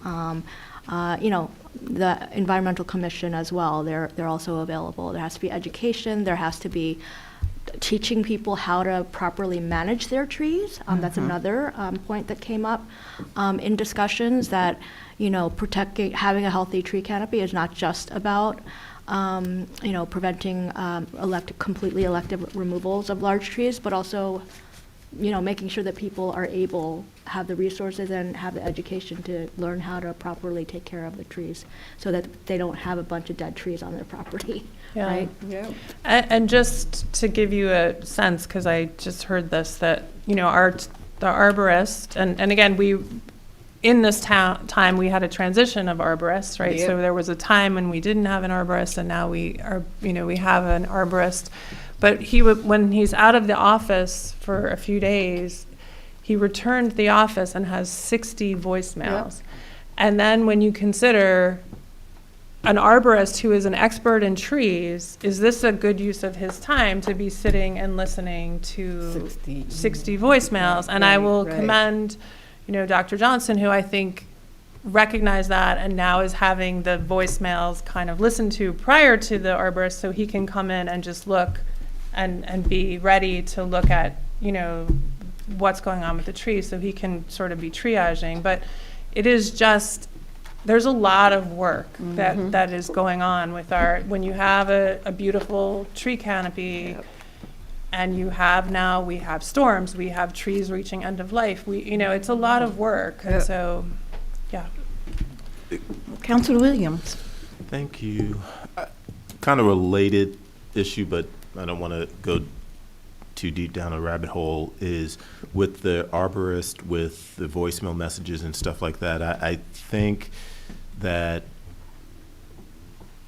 there are a lot of folks in town that are engaged, and, they communicate with the town early and often. And that frequency tends to be a bit overwhelming, so we have to find a better way to receive those inquiries, complaints, things of that nature, and we have to make use, I guess the Communications Committee has to find a way to get folks to use the online portal where they can make these requests and stuff like that instead of calling in and sending emails and stuff like that, so we can capture the data and it's a little bit more organized instead of 60 voicemail messages and stuff like that. So anyway, Help me to understand that, please, because I don't understand enough about the online portal to figure out what would be the difference if I have to sit there and listen to 60 things on the online portal, or if I'm listening to it on a telephone. So one of the benefits of going through the online portal is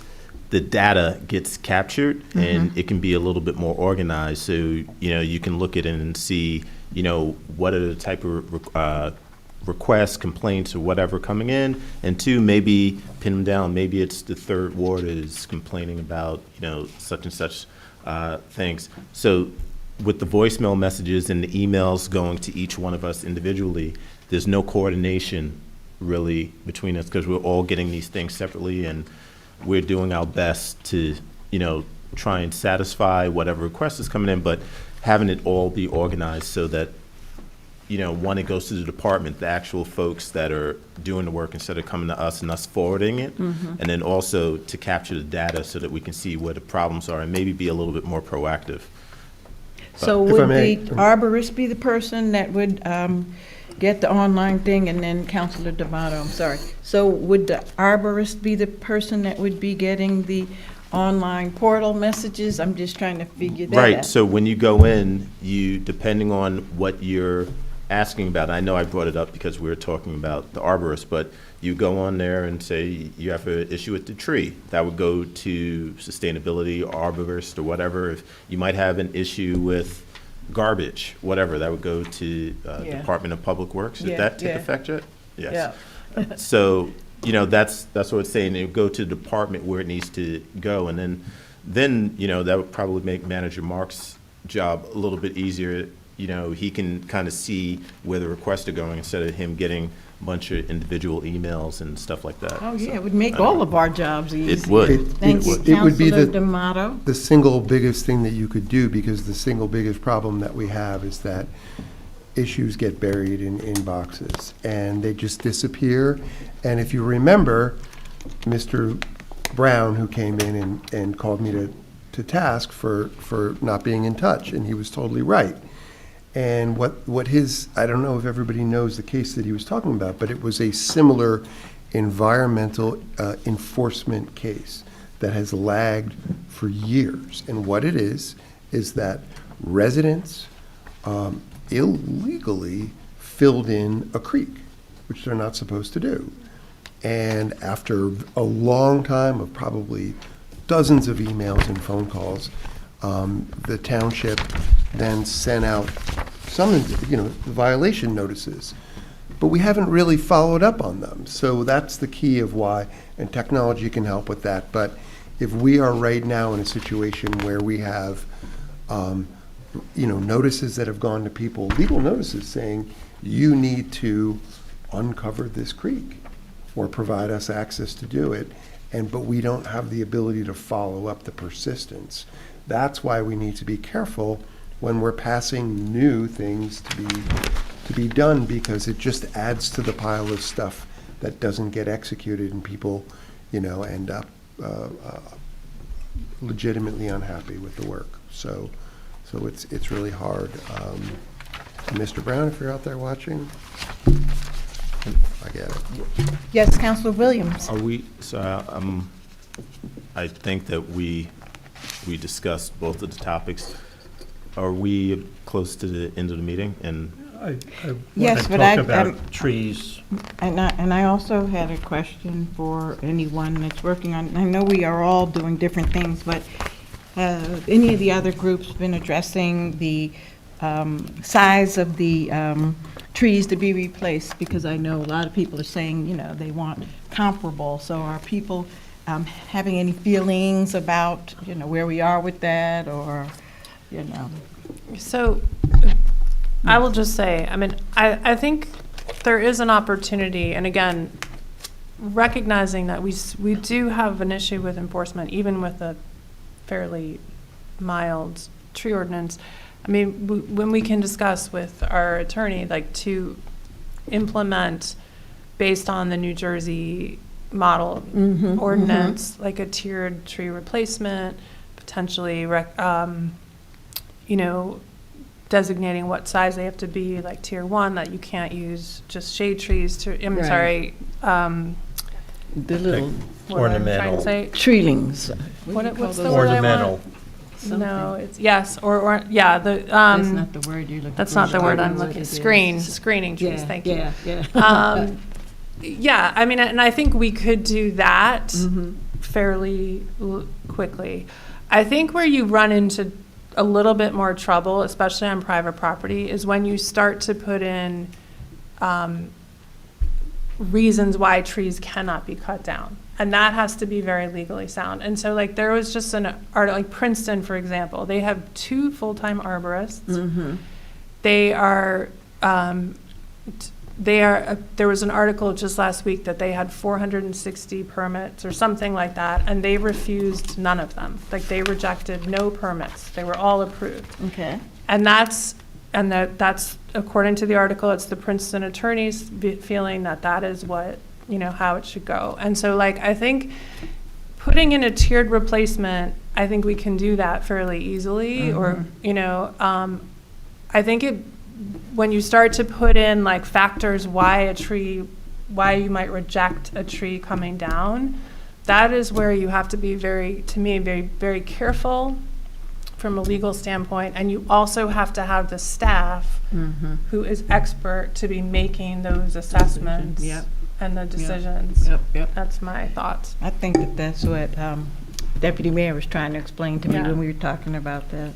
But I personally would not be opposed to having 2 part-time arborists and part-time, so that we wouldn't end up getting into a benefits type of thing. But I just think as we talk about it, my mind is open to considering what 2 part-time arborists would be like. Councilor Harrison? Yeah, I'm not, I'm going to avoid discussing that because I'll confuse people. My question. What else is new? My question for the attorney is, my concern in terms of the public, the only thing they've seen is the ordinance, the draft ordinance that was on our June agenda. And we keep getting comments on that, and some of the comments that we've gotten on that, we've actually incorporated in the current draft. And I think it would be helpful for the public, helpful to us and for the public to see where we are. It's the only way we can do that is to put it on the agenda, even if we do what we did in June and pull it, but get it out there for public comment. And I feel we're working in a vacuum. Can we put it on our webpage? Oh. But we can put it on as a proposed ordinance, and the public comment will be before, and maybe everyone will say this is the most wonderful thing they've ever seen. I don't think so. But I just think we're sufficiently beyond where we were in June that getting public input, because I think what's going to happen otherwise is we're going to introduce it at some point, and we're going to get public comment, and we're going to want to revise it anyway and reintroduce it. So I just want to get the public involved, and I think this is, and besides the many emails we're getting about adopt a strong tree ordinance, I mean, I think there are other people who are going to be concerned about what is the cost of this, how is this impacting. I think, Princeton's a little different because a lot of their forestry applications are development applications, and that's going to be less typical here. And, I'm doing the same thing. I have 4 projects in Jackson where they have the same issue. But I just think, we've been talking among ourselves and revising and further revising, and I think we're at the point where getting public input is going to be useful to us to finalize it. And, so I'd like to, get this to the point, so, assuming we adopt a miracle new procedure, so people are seeing things not the Friday before, but, so we get this sufficiently so it gets on the agenda for the September meeting. You want to call the meeting? Is that what your message was to me? Yes, before? Okay. I wanted to say this last thing. Happy Okay. birthday, Hunter and Blake. My twins' birthday is Happy today. birthday, twins. Love y'all. And motion to end the meeting? Second. All in favor? Aye. Aye. Any opposed or abstained? Abstentions? Okay. Have a good evening.